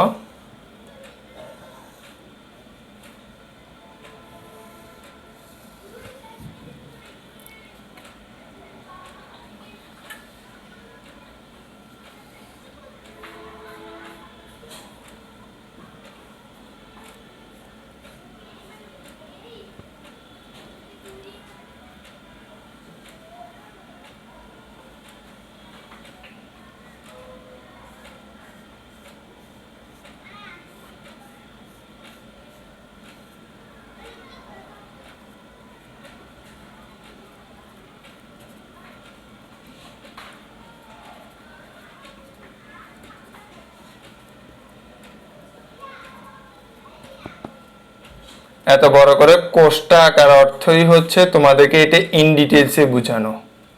হ্যাঁ, তুমি যদি লিভারের হিস্টোলজি বুঝো, পরিপাক ও শোষণে তুমি এই কোষটা ইজিলি বুঝবা। পরিপাক ও শোষণে এই কোশ্চেনটা আছে, কিন্তু সেম কোশ্চেন পরিপাক ও শোষণে পাবেন। হিস্টোলজি অফ লিভার, লিভারের টিস্যুর তন্ত্র কি কি আছে এটা তোমাকে বলতে বলবে, এবং ওখানে প্র্যাকটিক্যাল করার সময় অনেকগুলো টার্ম তোমার কাছে ইজি লাগবে। হ্যাঁ, আচ্ছা ভালো কথা। তো আসো, এখান থেকে আমি দেখাবো একটা নালিকা বের হয়েছে। এটা একটা লাল কালারের নালিকা, আর একটু লম্বা করে দিই।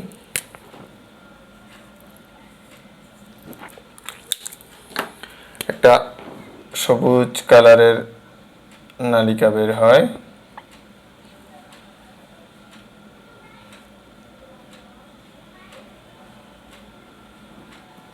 একটা নালিকা বের হয়, একটা নীল কালারের নালিকা বের হয়,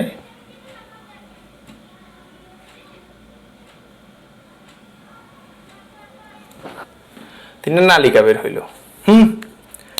একটা নালিকা সবুজ উপাদান নিয়ে বের হইল,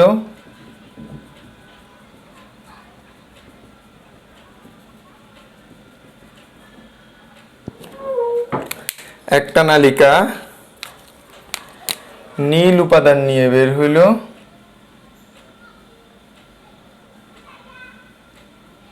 নীল কালার দিয়ে আমরা ধমনী বুঝি নাকি শিরা বুঝি, ওটা বুঝলে ইজিলি আনসার বুঝবা। আর একটা নালিকা লাল কালার নিয়ে বের হইল, আমরা এখানে লাল কালার দেখাইলাম,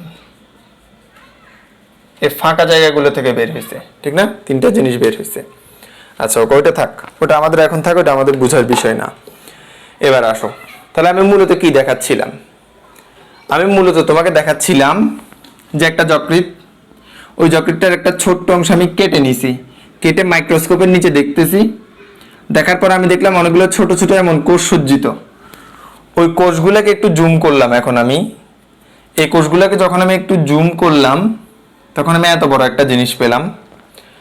এই একটা কোষকে জুম করার ফলে এত বড় একটা জিনিস পেলাম, এটা ভিতরে উপাদানগুলো পেলাম। ক্লিয়ার না? আচ্ছা এবার আসো, একটা ছোট জিনিস এঁকে নিই, তাহলে তোমাদের জন্য মানে আমার আঁকাটা একসাথে শেষ হয়ে যাবে আর কি।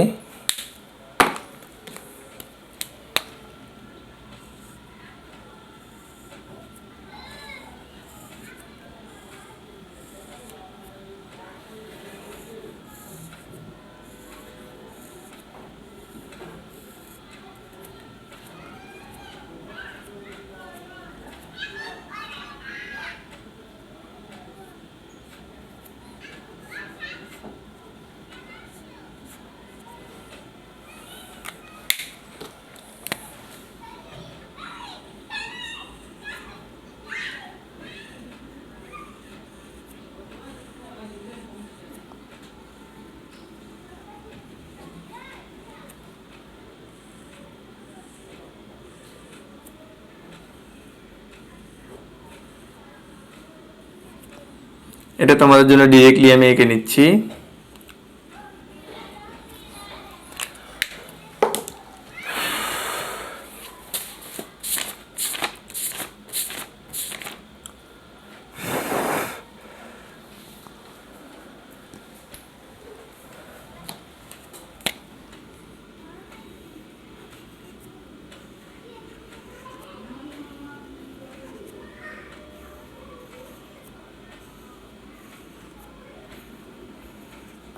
এটা থাক, এটা আমাদের থাক।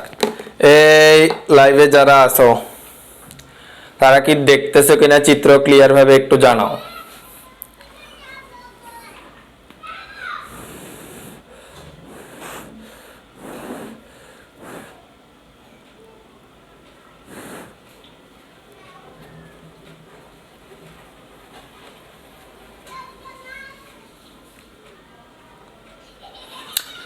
হ্যাঁ, একটু বলো যে চিত্র ঠিকঠাক ভাবে দেখা যাচ্ছে কিনা,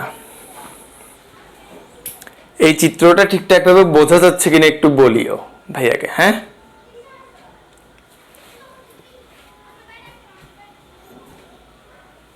ওই তো ছুটি চলে আসছে, তোমাদের ছুটি ম্যান ছুটি উইমেন আছে অনেক,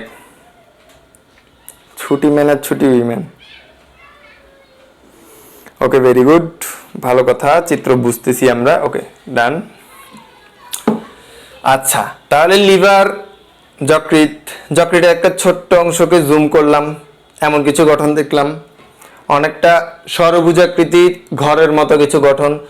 ওই একটা ঘরকে আবার জুম করলাম, এত বড় একটা গঠন দেখলাম। ওই গঠন থেকে একটা ছোট্ট অংশ এখানে আঁকলাম, ওই গঠন থেকে একটা ছোট্ট অংশ এখানে আঁকলাম। সেন্ট্রালি একটা নীল কালারের অংশ, আর দুই পাশে দুইটা সবুজ কালারের অংশ।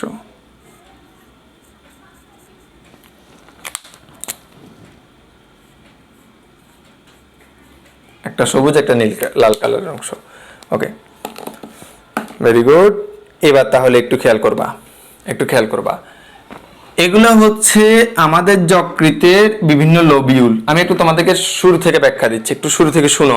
ম্যালেরিয়া কোথায় থাকে ইজিলি বোঝার জন্য, জাস্ট ম্যালেরিয়া পুরো টপিকটার মধ্যে একটাই ওয়ার্ড আছে, এই ওয়ার্ডটার জন্য এত বড় ডেসক্রিপশন দিব, তুমি যেহেতু বুঝবা, তবে ক্লিয়ারলি কনসেপ্টটা ক্লিয়ার হবে। আর এখানে এই কনসেপ্ট ক্লিয়ার হওয়া মানে কিন্তু তোমার পরিপাক শ্বসনের যকৃত রিলেটেড অনেক বড় একটা কনসেপ্ট ক্লিয়ার না? ক্লিয়ার। ওকে, তাহলে একটু করে খেয়াল করি, একটু সবাই শুনবা ভালো করে, খুব ভালোভাবে শুনবা। দেখি আমরা, দেখো একজন বলছে বায়োলজি ক্লাস 1.5 ঘন্টা পর, আর ভালো লাগে না, 1 ঘন্টা 15 মিনিট হয়েছে, 15 মিনিট এখনো আছে আমার হাতে। একটা যকৃত, ভালো করে শোনো, লক্ষ্য করো সবাই, সাইলেন্ট অ্যান্ড লিসেন। একটা যকৃতের একটা কোষ, যকৃতের যে কোনো একটা ছোট অংশ, ওই অংশটাকে আমি একটু জুম করে দেখলাম, এই অংশটার মধ্যে এতগুলো আমি ষড়ভুজাকৃতির গঠন দেখতে পাচ্ছি। এবার এই ষড়ভুজাকৃতির একটা গঠনকে আবার জুম করে দেখলাম, এটাকে আমি বড় করে দেখলাম, সেই অংশটাকে জুম করলাম, এটা পাইলাম, এই অংশটাকে জুম করলাম, এটা পাইলাম। ক্লিয়ার? আচ্ছা, এই অংশটার মধ্যে কি কি আছে? প্রথম কথা, এই অংশটাকে জুম করে যে এই জিনিসগুলো পাইছি, এই জিনিসগুলোকে বলা হয় লোবিউল বা ছোট ছোট ঘর। তাহলে এই যে এই জিনিসগুলো পাইলাম, এই জিনিসগুলোকে আমরা বলবো লোবিউল। তাহলে লিভার লোবিউল, যকৃতের লোবিউল মানে ধরো ছোট ছোট ঘর। ক্লিয়ার? তাহলে এটা হচ্ছে যে সেরকম একটা লোবিউলটাকে আমি জুম করে দিলাম।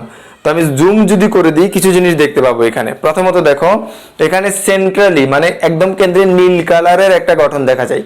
এই নীল কালারের গঠনটাকে বলা হয় কেন্দ্রীয় যকৃৎ শিরা বা সেন্ট্রাল হেপাটিক ভেইন। তাহলে এখানে হেপাটিক ওয়ার্ডটা দ্বারা কি বোঝানো হয়? বায়োলজিতে গ্রিক একটা শব্দ আসছে হেপাটিক। এই হেপাটিক গ্রিক শব্দ, যার ইংরেজি মিনিং বিজ্ঞানীরা বের করছেন কি? Liver, LIVER। এখন যদি তোমার কাছে কেউ বলে হেপাটোসাইট, তাহলে তুমি এই হেপাটো ওয়ার্ডটা মিলাইতে পারবা লিভারের সাথে। গ্রিক শব্দ লিভার, গ্রিক শব্দ হেপাটিক বা হেপাটো, ইংরেজি টার্ম লিভার, বাংলা টার্ম যকৃৎ। সাইট মিন্স সেল, তার মানে লিভার সেল, যকৃৎ কোষ। ক্লিয়ার না? আচ্ছা, তো তাহলে এখানের মধ্যে এই যে একটা কেন্দ্রে নীল কালারের গঠন দেখতেছ, নীল কালার মানে অক্সিজেন রিক্ত রক্ত, কম অক্সিজেন যুক্ত রক্ত, বা আমরা বলতে পারি কার্বন ডাই অক্সাইড যুক্ত রক্ত যে নালীগুলো বহন করে, যে রক্তনালী বহন করে তাদেরকে আমরা বলি শিরা বা ভেইন। তাহলে এখানের মধ্যে এই যে নালীটা দেখতেছি, এই নালীটাকে আমরা বলবো কেন্দ্রীয়, এই নালীটাকে আমরা বলবো কেন্দ্রীয় যকৃৎ শিরা। এটা আমাদের কাজ শেষ, এখান দিয়ে ব্লাড সার্কুলেশন হচ্ছে, লিভার থেকে সকল কার্বন ডাই অক্সাইড যুক্ত রক্ত বের হচ্ছে। ক্লিয়ার? আচ্ছা, এর পরবর্তীতে আসি, একটু খেয়াল করব। এই যে লিভার, এই লিভারের মধ্যে এরকম কিছু গঠন দেখবা, এই ত্রিভুজের মতো এই গঠনগুলো, এই গঠনগুলো যে দেখতেছো, এই গঠনগুলো প্রত্যেকটা জায়গায় দেখো এক একটা করে সেল দেখতেছো। ধরো এটা একটা কোষ, এটা একটা কোষ, এটা একটা কোষ, প্রত্যেকটা করে সেল দেখতেছো না? এই সেলগুলা প্রতিটা কোষকে আমরা বলি হেপাটোসাইট, হেপাটোসাইট। তাহলে হেপাটো মানে liver, cyte means cell, cell মানে কোষ, তার মানে প্রতিটা হলো একটা একটা যকৃৎ কোষ। তাহলে এটা কিন্তু যকৃৎ কোষ না, এটা যকৃতের ভিতরে থাকা একটা থলে, এই থলের ভিতর অনেকগুলো যকৃৎ কোষ আছে। ক্লিয়ার না?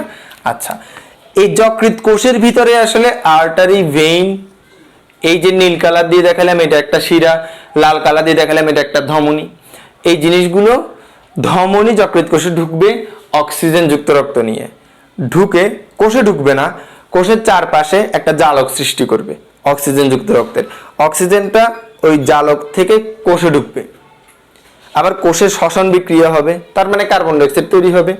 সেই কার্বন ডাই অক্সাইড ওই যে জালকটা তৈরি হয়েছিল কোষের চারপাশে, ওই জালকের মাধ্যমে শিরাতে আসবে, শিরা থেকে চলে যাবে। ক্লিয়ার?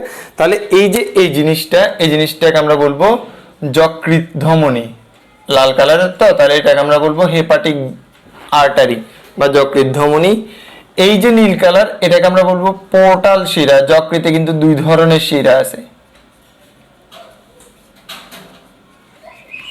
একটা কেন্দ্রীয় যকৃৎ শিরা, একটা কেন্দ্রীয় যকৃৎ শিরা, আর একটা হলো পোর্টাল শিরা। এবার পোর্টাল শিরা কি? ধরো একটা শর্টকাট এক্সাম্পল দিয়ে বুঝাই। তোমার বাসা থেকে তোমার কলেজের দূরত্ব 5 মিনিট, সরাসরি তুমি তোমার কলেজ ছুটি হলে বাসাতে আসতে পারো, অথবা তোমার বাসা থেকে তোমার কলেজের দূরত্ব 5 মিনিট, ওই 5 মিনিটের মধ্যে মাঝখানে 2.5 মিনিট পর তোমার বন্ধুর বাসা পড়ে, সে বন্ধুর বাসায় তুমি বসে তোমার কিছুক্ষণ রেস্ট করে এরপর তুমি কি করতে পারো? বাসায় আসতে পারো। দুইটা ওয়ে, একটা হচ্ছে তোমার কলেজ থেকে ডিরেক্টলি বাসায় আসলা, এর একটা পথ, আর একটা হচ্ছে কলেজ থেকে মাঝ পথে বন্ধুর বাসায় বসলা, বসে আবার বাসায় আসলা, এটা আরেকটা পথ। দুইটা ওয়ে না? তো বন্ধুর বাসায় বসা, বসে আবার আসা, তাহলে একটা অল্টারনেটিভ ওয়ে। এটা একটা সোজা পথটা ডিরেক্ট কলেজ থেকে বাসা, আর অল্টারনেটিভ বিকল্প পথটা হচ্ছে বন্ধুর বাসা হয়ে বাসায় আসা, বিকল্প। সেম কাহিনী লিভারের ক্ষেত্রে হয়। আমাদের লিভারে কিন্তু যকৃৎ শিরা আছে, আমাদের নর্মালি যকৃতের কোষগুলোতে অক্সিজেন যুক্ত রক্ত এই যকৃৎ ধমনীর মাধ্যমে ঢুকবে, আর যকৃৎ শিরার মাধ্যমে কার্বন ডাই অক্সাইড যুক্ত রক্ত বের হয়ে হৃৎপিণ্ডে চলে যাবে। হৃৎপিণ্ডের কোথায়? ডান অলিন্দে যাবে। ক্লিয়ার না? কিন্তু এখানে একটা কথা আছে, আমাদের যে পৌষ্টিকতন্ত্র, লাইক অনেকগুলো অংশ আছে, যেমন ক্ষুদ্রান্ত্রের কিছু অংশ, বৃহদান্ত্রের কিছু অংশ, মেজেন্টারি, আমাদের এমন কিছু অংশ, পৌষ্টিকতন্ত্রের কিছু অংশ থেকে কিছু শিরা আসে, এসে তাদের যাওয়ার কথা সরাসরি লিভারে, কারণ কার্বন ডাই অক্সাইড যুক্ত রক্ত শিরা বহন করে, আর শিরা ইনফিরিয়র ভেনাকে বা নিম্ন মহাশিরা ঊর্ধ্ব মহাশিরা দিয়ে সরাসরি যায় আমাদের হৃৎপিণ্ডে। কিন্তু এখানে কথা হইলো, এমন কিছু শিরা যারা পৌষ্টিক নালী থেকে কার্বন ডাই অক্সাইড যুক্ত রক্ত সংগ্রহ করে ডিরেক্ট হৃৎপিণ্ডে যায় না, তারা একটা অল্টারনেটিভ পথ করে ঢুকে যকৃতে। যকৃতের কোথায়? লোবিউলে। লোবিউলের কোথায়?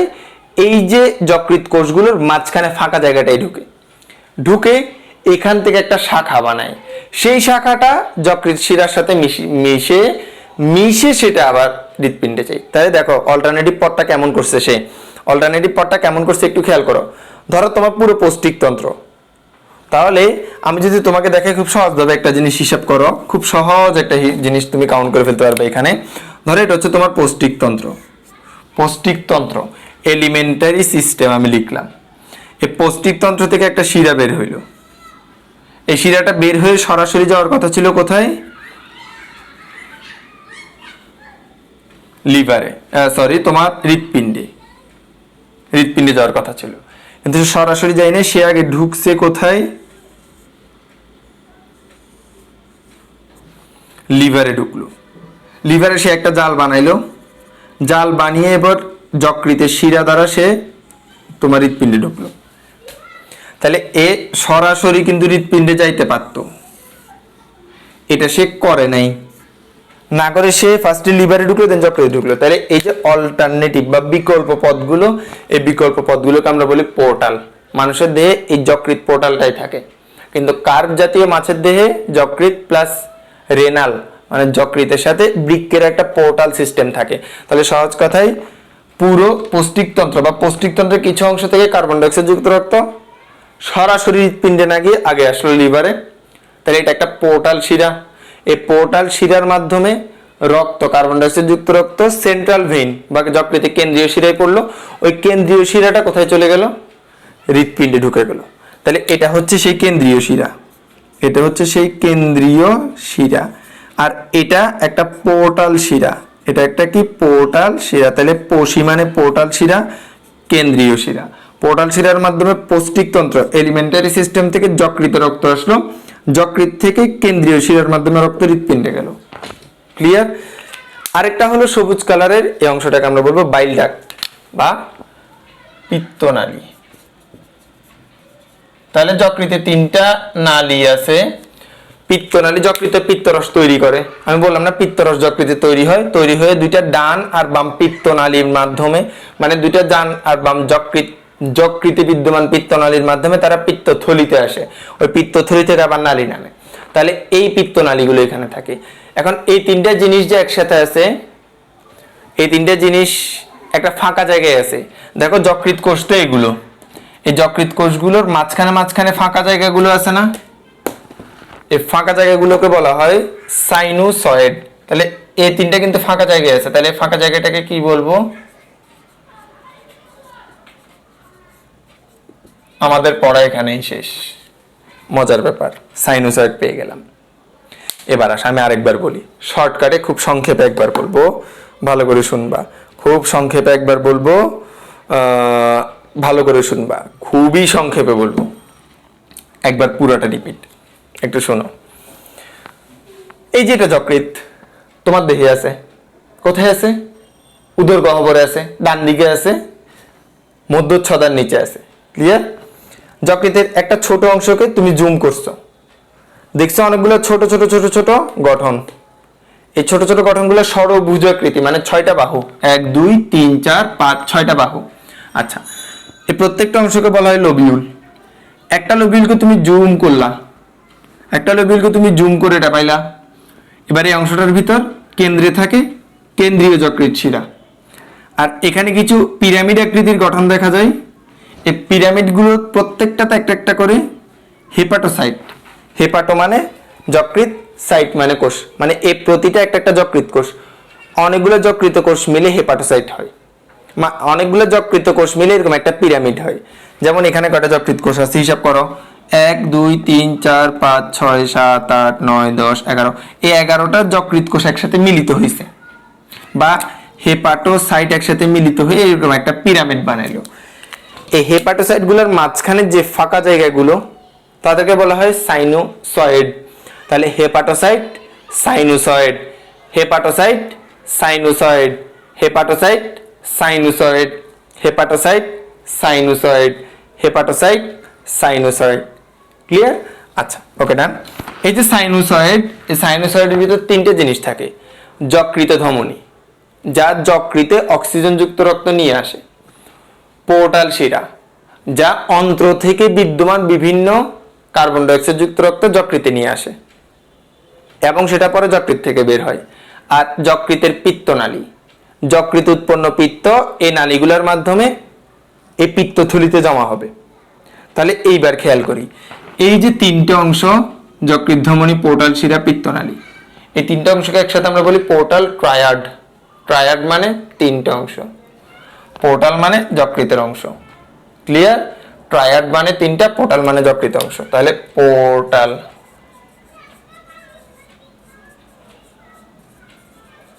আচ্ছা যাই হোক, আমি ওদিকে না যাই। ট্রায়াড মানে তিনটা নালিকা, এই তিনজনকে একসাথে পোর্টাল ট্রায়াড বলতেছি। Triad portal. ক্লিয়ার? আচ্ছা যাই হোক, তো এই যে সাইনোসয়েড মাঝখানে একটা স্পেস পাইলাম না, খালি স্পেস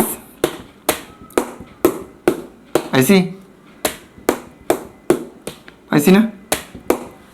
এবার আসো, এইবার আসো। আচ্ছা এই জিনিসটা সেম জিনিস আমি বুঝাইছি। এই দেখো এখান থেকে এই সিরিয়ালটা নিলাম, মাঝখানে ফাঁকা জায়গাটা নিলাম, তাহলে এটা একটা যকৃৎ, মানে এগুলো প্রত্যেকটা হচ্ছে একটা করে হেপাটোসাইট। এদের মাঝখানে কি আছে? এটা হেপাটোসাইটের এন্ডোথেলিয়াম, দরকার নেই। এগুলো কিছু কুফফার কোষ, যকৃতের ম্যাক্রোফেজ, দরকার নেই, এখন লাগবে না। এই মাঝখানে যে স্পেসটা আছে, এই স্পেসটা, এই দুইটা হেপাটোসাইটের মাঝখানের স্পেসটাকে আমরা বললাম সাইনোসয়েড। এই সাইনোসয়েডে তিনটা নালিকা, পোর্টাল ভেইন মানে পোর্টাল শিরা, সবুজ কালার দিয়ে পিত্তনালী, আর নীল লাল কালার দিয়ে যকৃৎ ধমনী। তিনটা নালিকা একসাথে মিলিত হইলো, ধমনী ঢুকে, পিত্তনালী বের হয়, শিরাও বের হয়। ক্লিয়ার? আচ্ছা এবার আসো, আমি অংশটা একটু মুছবো। মুছে এবার তোমাকে একটা জিনিস দেখাবো, একটু খেয়াল করবা।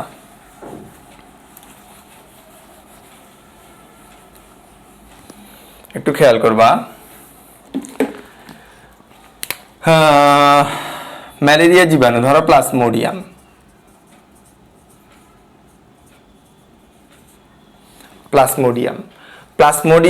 মশার লালা থেকে ধরো মানুষের দেহে ঢুকছে, তাহলে মশার লালায় থাকে প্লাজমোডিয়ামের স্পোর বা রেণু। স্পোরের বাংলা হলো মশার রেণু, প্লাজমোডিয়ামের রেণু। এই রেণুটা কোথায় ঢুকলো? মানব রক্তে।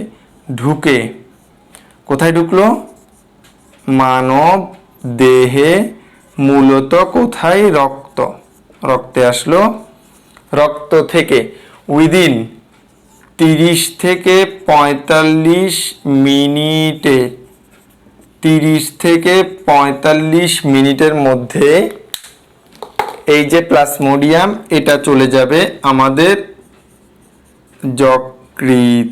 যকৃতের কোথায় যাবে? যকৃতের হেপাটোসাইটে যাবে। মানে এই যে যকৃৎ কোষগুলো আছে, কোষে ঢুকবে। এখন এখানে হেপাটোসাইট কোথায় দেখাবো? এখানে হেপাটোসাইট দেখানো কোনো ওয়ে আছে? এটা তো পুরো যকৃৎ। এই যকৃতের হিস্টোলজি জানছো না, এখন জানছো হেপাটোসাইটটা কোথায়। আচ্ছা এরপরে এখানে গিয়ে বংশবৃদ্ধি হয়ে একটা নির্দিষ্ট দশা আসে। বংশবৃদ্ধি করে নির্দিষ্ট দশা আসে। কার? ম্যালেরিয়ার নির্দিষ্ট দশা আসে। দশাগুলোকে আমরা বলি মেরোজয়েড দশা। এই মেরোজয়েড দশাগুলো এবার হেপাটোসাইট ফাটাই ফেলে। আমি তোমাদেরকে পড়ানোর সময় দেখাবো। ধরো এখানে আছে ম্যালেরিয়া, ধরো এখানে এই হেপাটোসাইটটাতে ম্যালেরিয়া আছে, লাল কালার, এগুলো হচ্ছে ম্যালেরিয়া। এগুলো বংশবৃদ্ধি করলো টলো, নির্দিষ্ট একটা দশা আসলো। এবার তারা কি করবে? এই হেপাটোসাইট ফাটাই ফেলবে। ফাটাই ফেললে এই ম্যালেরিয়ার এই দশাগুলো এবার উন্মুক্ত হয়ে এই ফাঁকা স্থানে চলে আসবে। কোথায় আসবে এখন? এই ফাঁকা স্থানটার নাম কি? এই ফাঁকা স্থানটার নাম কি দেখি বলো? এই ফাঁকা স্থানটার নাম হলো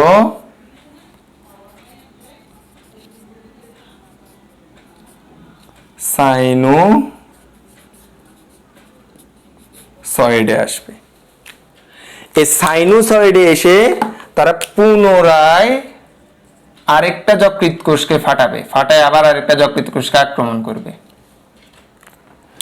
নতুন যকৃৎ কোষ। তাহলে সাইনোসয়েড থেকে তারা কোথায় চলে আসে? আবার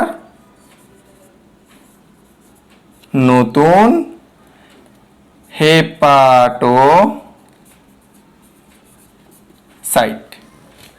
হেপাটোসাইট। আসলে একটু আমার এখানে টেবিল আছে তো একটা, এজন্য লিখতে একটু কষ্ট হয়ে যায়। যারা বুঝো না তারা একটু বলিও। হেপাটোসাইট,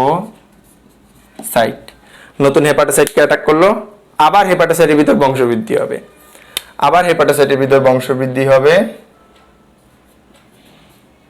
আবার হেপাটোসাইটের ভিতর বংশবৃদ্ধি, আবার নির্দিষ্ট দশা আসবে, দশা আসার পর আবার এই হেপাটোসাইটটাকে ফাটাই ফেলবে, ফাটিয়ে ফেলে আবার তারা কোথায় আসবে? সাইনোসয়েডে আসবে। বুঝছো কিনা একটু বলো। এই প্রসেসটা মনে রাখলে পুরো যকৃতের সার্কুলেশনটা তোমার জন্য সহজ। এটা বুঝছো সবাই?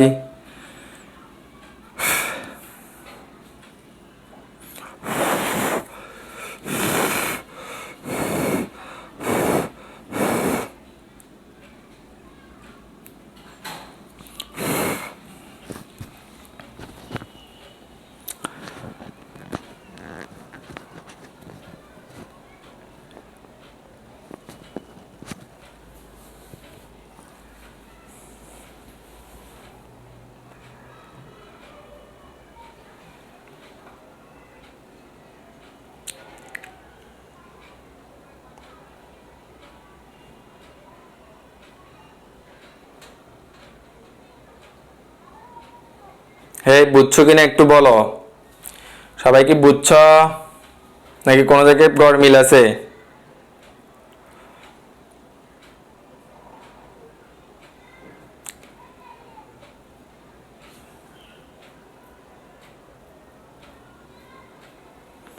বুঝছি কিন্তু হার্ড। আরো একবার বলি, আরো একবার বলি, হ্যাঁ।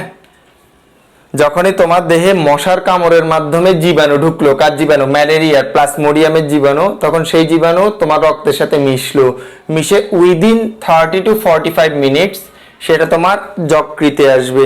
যকৃতের কোথায় ঢুকবে? লোবিউলে ঢুকবে। লোবিউলের কোথায় ঢুকবে? যকৃত কোষে ঢুকবে, হেপাটোসাইটে ঢুকবে।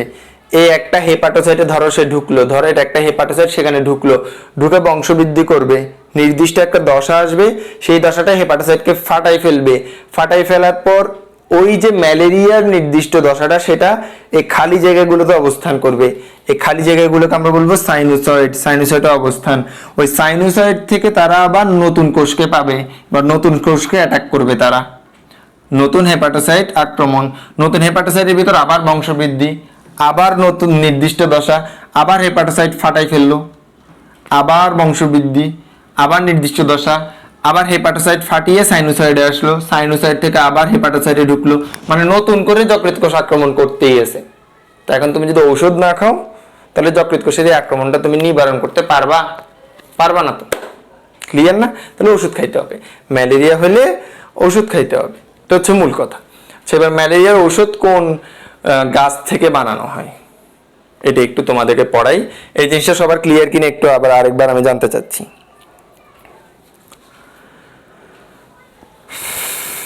একটু সরিয়ে দাঁড়ালে উপকৃত হতাম ভাই।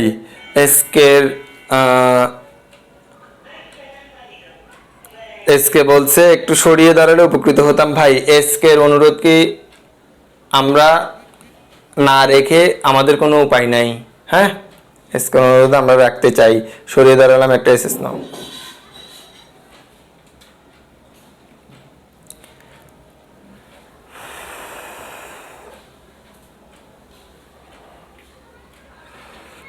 কঠিন মনে হচ্ছে না? সেম জিনিস আমি পরিপাক শোষণে পড়াবো তোমাদের। আগামী সপ্তাহ থেকে পরিপাক শোষণ শুরু হবে ইনশাল্লাহ, পাবলিক গ্রুপে। পাবলিক গ্রুপে মডুলাসে পাবলিক গ্রুপে শুরু হবে, তো সেখানে ইনশাল্লাহ আবার পাবা, এগেইন পাবা।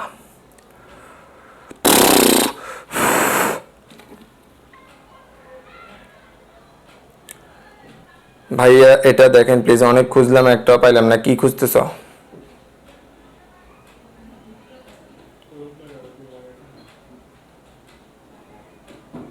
কি খুঁজতেছো সেটা আমাকে একটু বলো। এসএস নাও, এসএস নাও, স্ক্রিনশট নিতে বললাম। উম্মে হানি মিম স্ক্রিনশট নিতে বললাম। আর হাবিব বাসার কি খুঁজতেছো সেটা যদি আমাকে বলতে পারো তাহলে আমি খুঁজে দেওয়ার ট্রাই করবো, আর কি ট্রাই করবো, হেল্প করতে পারি।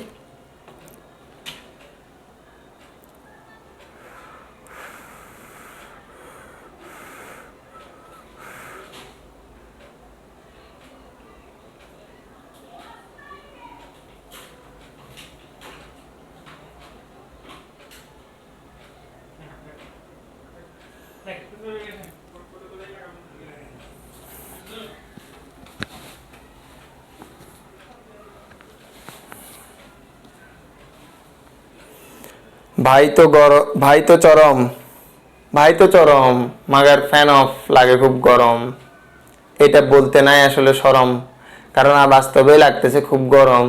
গা হাত পা মাথা মস্তিষ্ক অঙ্গ প্রত্যঙ্গ অন্ধ্র রন্ধ্র সব হয়ে গেছে নরম নরম নরম। দ্রুত ক্লাস শেষ করতে চাই। হ্যাঁ,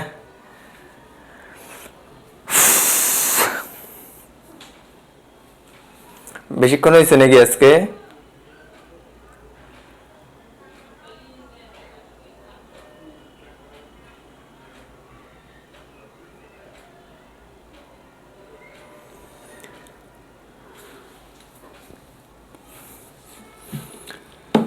আচ্ছা, এবার আর কি বলবো বলছিলাম। হ্যাঁ, ম্যালেরিয়ার ঔষধটা কোথা থেকে তৈরি করে? তাহলে তোমার যদি এখানে বংশ বৃদ্ধি পেতেই থাকে তাহলে একসময় লিভার ক্ষয় করে ফেলবে না? লিভারের কোষগুলো ক্ষয় করে ফেলবে, কোষগুলো সবগুলো নষ্ট হবে, তার মানে লোবিউলটা নষ্ট হয়ে যাবে। এরকম করে একটা একটা করে লোবিউল নষ্ট হলে আস্তে আস্তে দেখা যাবে সবগুলো লোবিউল নষ্ট। তাহলে এরকম করে যদি ম্যালেরিয়া পরজীবী বৃদ্ধি পায় তোমার লিভারে, তাহলে প্রতিটা হেপাটোসাইট নষ্ট, সাইনোসাইড নষ্ট, আলটিমেটলি একটা লোবিউল নষ্ট। তো প্রতিটা লোবিউল এভাবে যদি নষ্ট হয় তাহলে আলটিমেটলি লিভারটাই নষ্ট, কাজ করতে পারতেছে না। লিভার কাজ না করা মানে তোমার দেহে বিপাক হবে না, বিপাকীয় প্রক্রিয়াগুলো হবে না। বিপাক মানে শক্তি তৈরির প্রক্রিয়া, তার মানে তোমার দেহে শক্তি তৈরি হবে না। মনে রাখবা কিন্তু লিভার দুর্বল মানে তুমিও দুর্বল। সো এইবার আসো একটা জিনিস আমি তোমাদেরকে বুঝাই, যে তাহলে এখন তোমার কি করতে হবে? ঔষধ খাইতে হবে। এই কি করতে হবে রে? ঔষধ খাইতে হবে, ঔষধ। আর মাত্র 2টা মিনিট পড়াবো। তো মুছি আমি।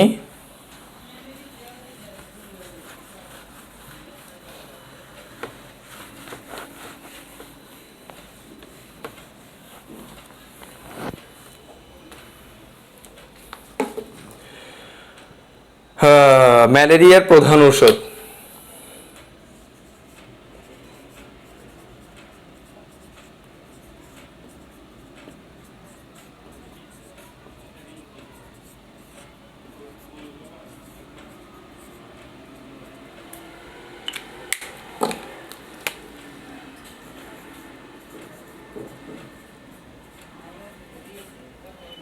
কুইনাইন।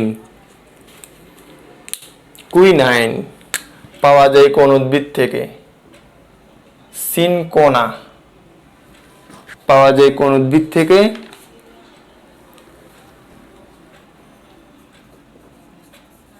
সিনকোনা। সিনকোনা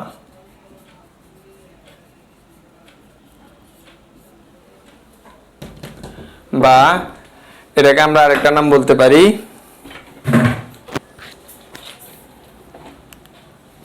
কুইনা। কি নাম বলতে পারি? সিনকোনা, বা এটা আরেকটা নাম হচ্ছে কুইনা। সিনকোনা নামে বেশিরভাগ চেনা হয়। এর সাধারণত এটা পাওয়া যায় ওয়েস্টার্ন সাউথ আমেরিকা। এটা একটা ফুলমণ্ডিত গাছ, ফুলসজ্জার গাছ আর কি, ফুল হয় এখানে। সিনকোনা পাওয়া যায় কোথায়? পশ্চিম আমেরিকাতে। পশ্চিম আমেরিকাতে সিনকোনা নামে উদ্ভিদটা পাওয়া যায়। আচ্ছা, এটার গোত্রটা কি? গোত্রটা একটু জানার দরকার আছে।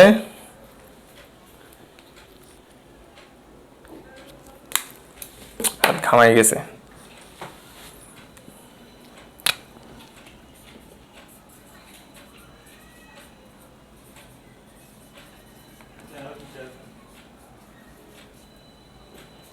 এটা রুবিয়েসি গোত্রের উদ্ভিদ। ক্লিয়ার?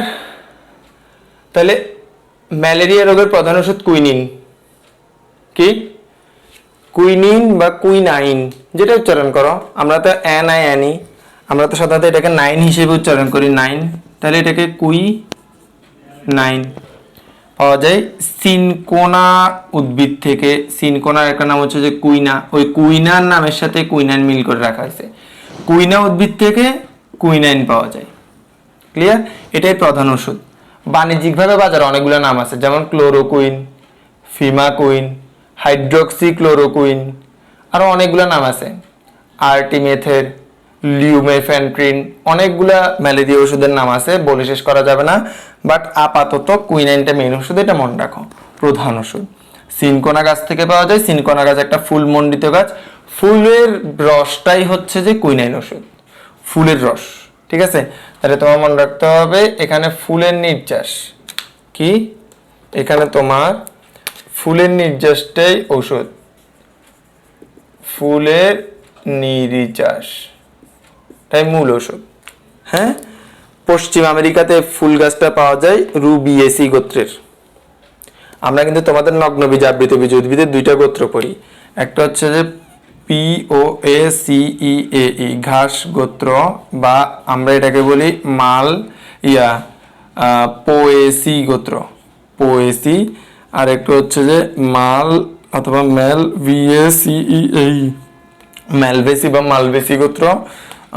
এটা হচ্ছে যে ফুলেরই গোত্র, ফুল পাওয়া যায় এখানে অনেক। তোমাদের সপ্তম অধ্যায় নগ্নবীজ আবৃতবীজ উদ্ভিদে আবৃতবীজির এই দুইটা গোত্র আমরা সাধারণত পড়ে থাকি। পোয়েসি মানে হচ্ছে এক বীজপত্রীর গোত্র, যাদের বীজপত্র একটা থাকে বীজ অবস্থায়, আর মালভেসি দ্বিবীজপত্রীর গোত্র। কিন্তু এখানে আমরা পড়তেছি রুবিয়েসি, তার মানে গোত্রের নামের শেষে CEAE এই ওয়ার্ডটা থাকে, CEAE এই ওয়ার্ডটা থাকে। রুবিয়েসি গোত্রের একটা উদ্ভিদ কুইনিন, সিনকোনা গাছ থেকে পাওয়া যায়, বা কুইনার রস, কুইনার ফুলের রসই হচ্ছে যে কুইনিন, পশ্চিম আমেরিকাতে পাওয়া যায়। সো এটা হচ্ছে আমাদের ওষুধ রিলেটেড কথা। এতটুকু বুঝছো কিনা? এতটুকু বুঝছো সবাই? বুঝছো? বুঝছো নাকি একটু বলো।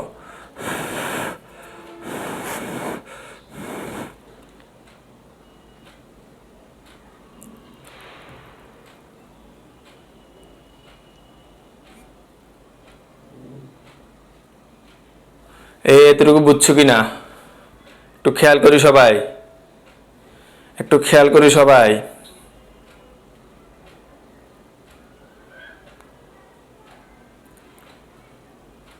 ছেলে মেয়েরা,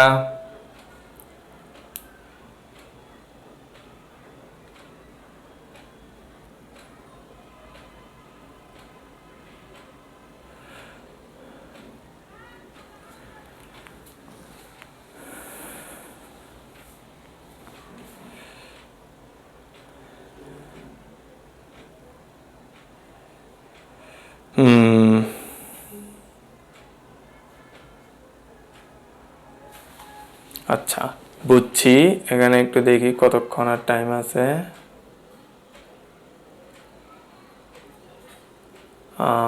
আর বেশিক্ষণ আমার মোবাইলে প্রায় শেষ, চার্জ শেষ। 1 ঘন্টা 45 মিনিট, আজকে তো 2 ঘন্টা পারলাম না, টার্গেট তো 2 ঘন্টার ছিল। তবে বেসিক আমি মোটামুটি বলে দিছি। এবার আমি জাস্ট নেক্সট ক্লাস থেকে এই ম্যালেরিয়া রোগের লক্ষণ পড়াবো, প্লাস মানুষের যকৃতে কিভাবে বংশবৃদ্ধি করে সেটা চিত্র আকারে পড়াবো, মানুষের লোহিত রক্তকণিকা কিভাবে বংশবৃদ্ধি করে চিত্র আকারে জাস্ট পড়াই দিব। বেসিক শেষ আমার। মশাটা সহজ, মানুষেরটা একটু যা ঝামেলার আছে ওইটা নেক্সট ক্লাসে পুরোটা ইনশাআল্লাহ একসাথে শেষ করা যাবে। ক্লিয়ার না সবার? এই সবাই বুঝছে কিনা? প্রচন্ড লেভেলের ঘাম আর গরম।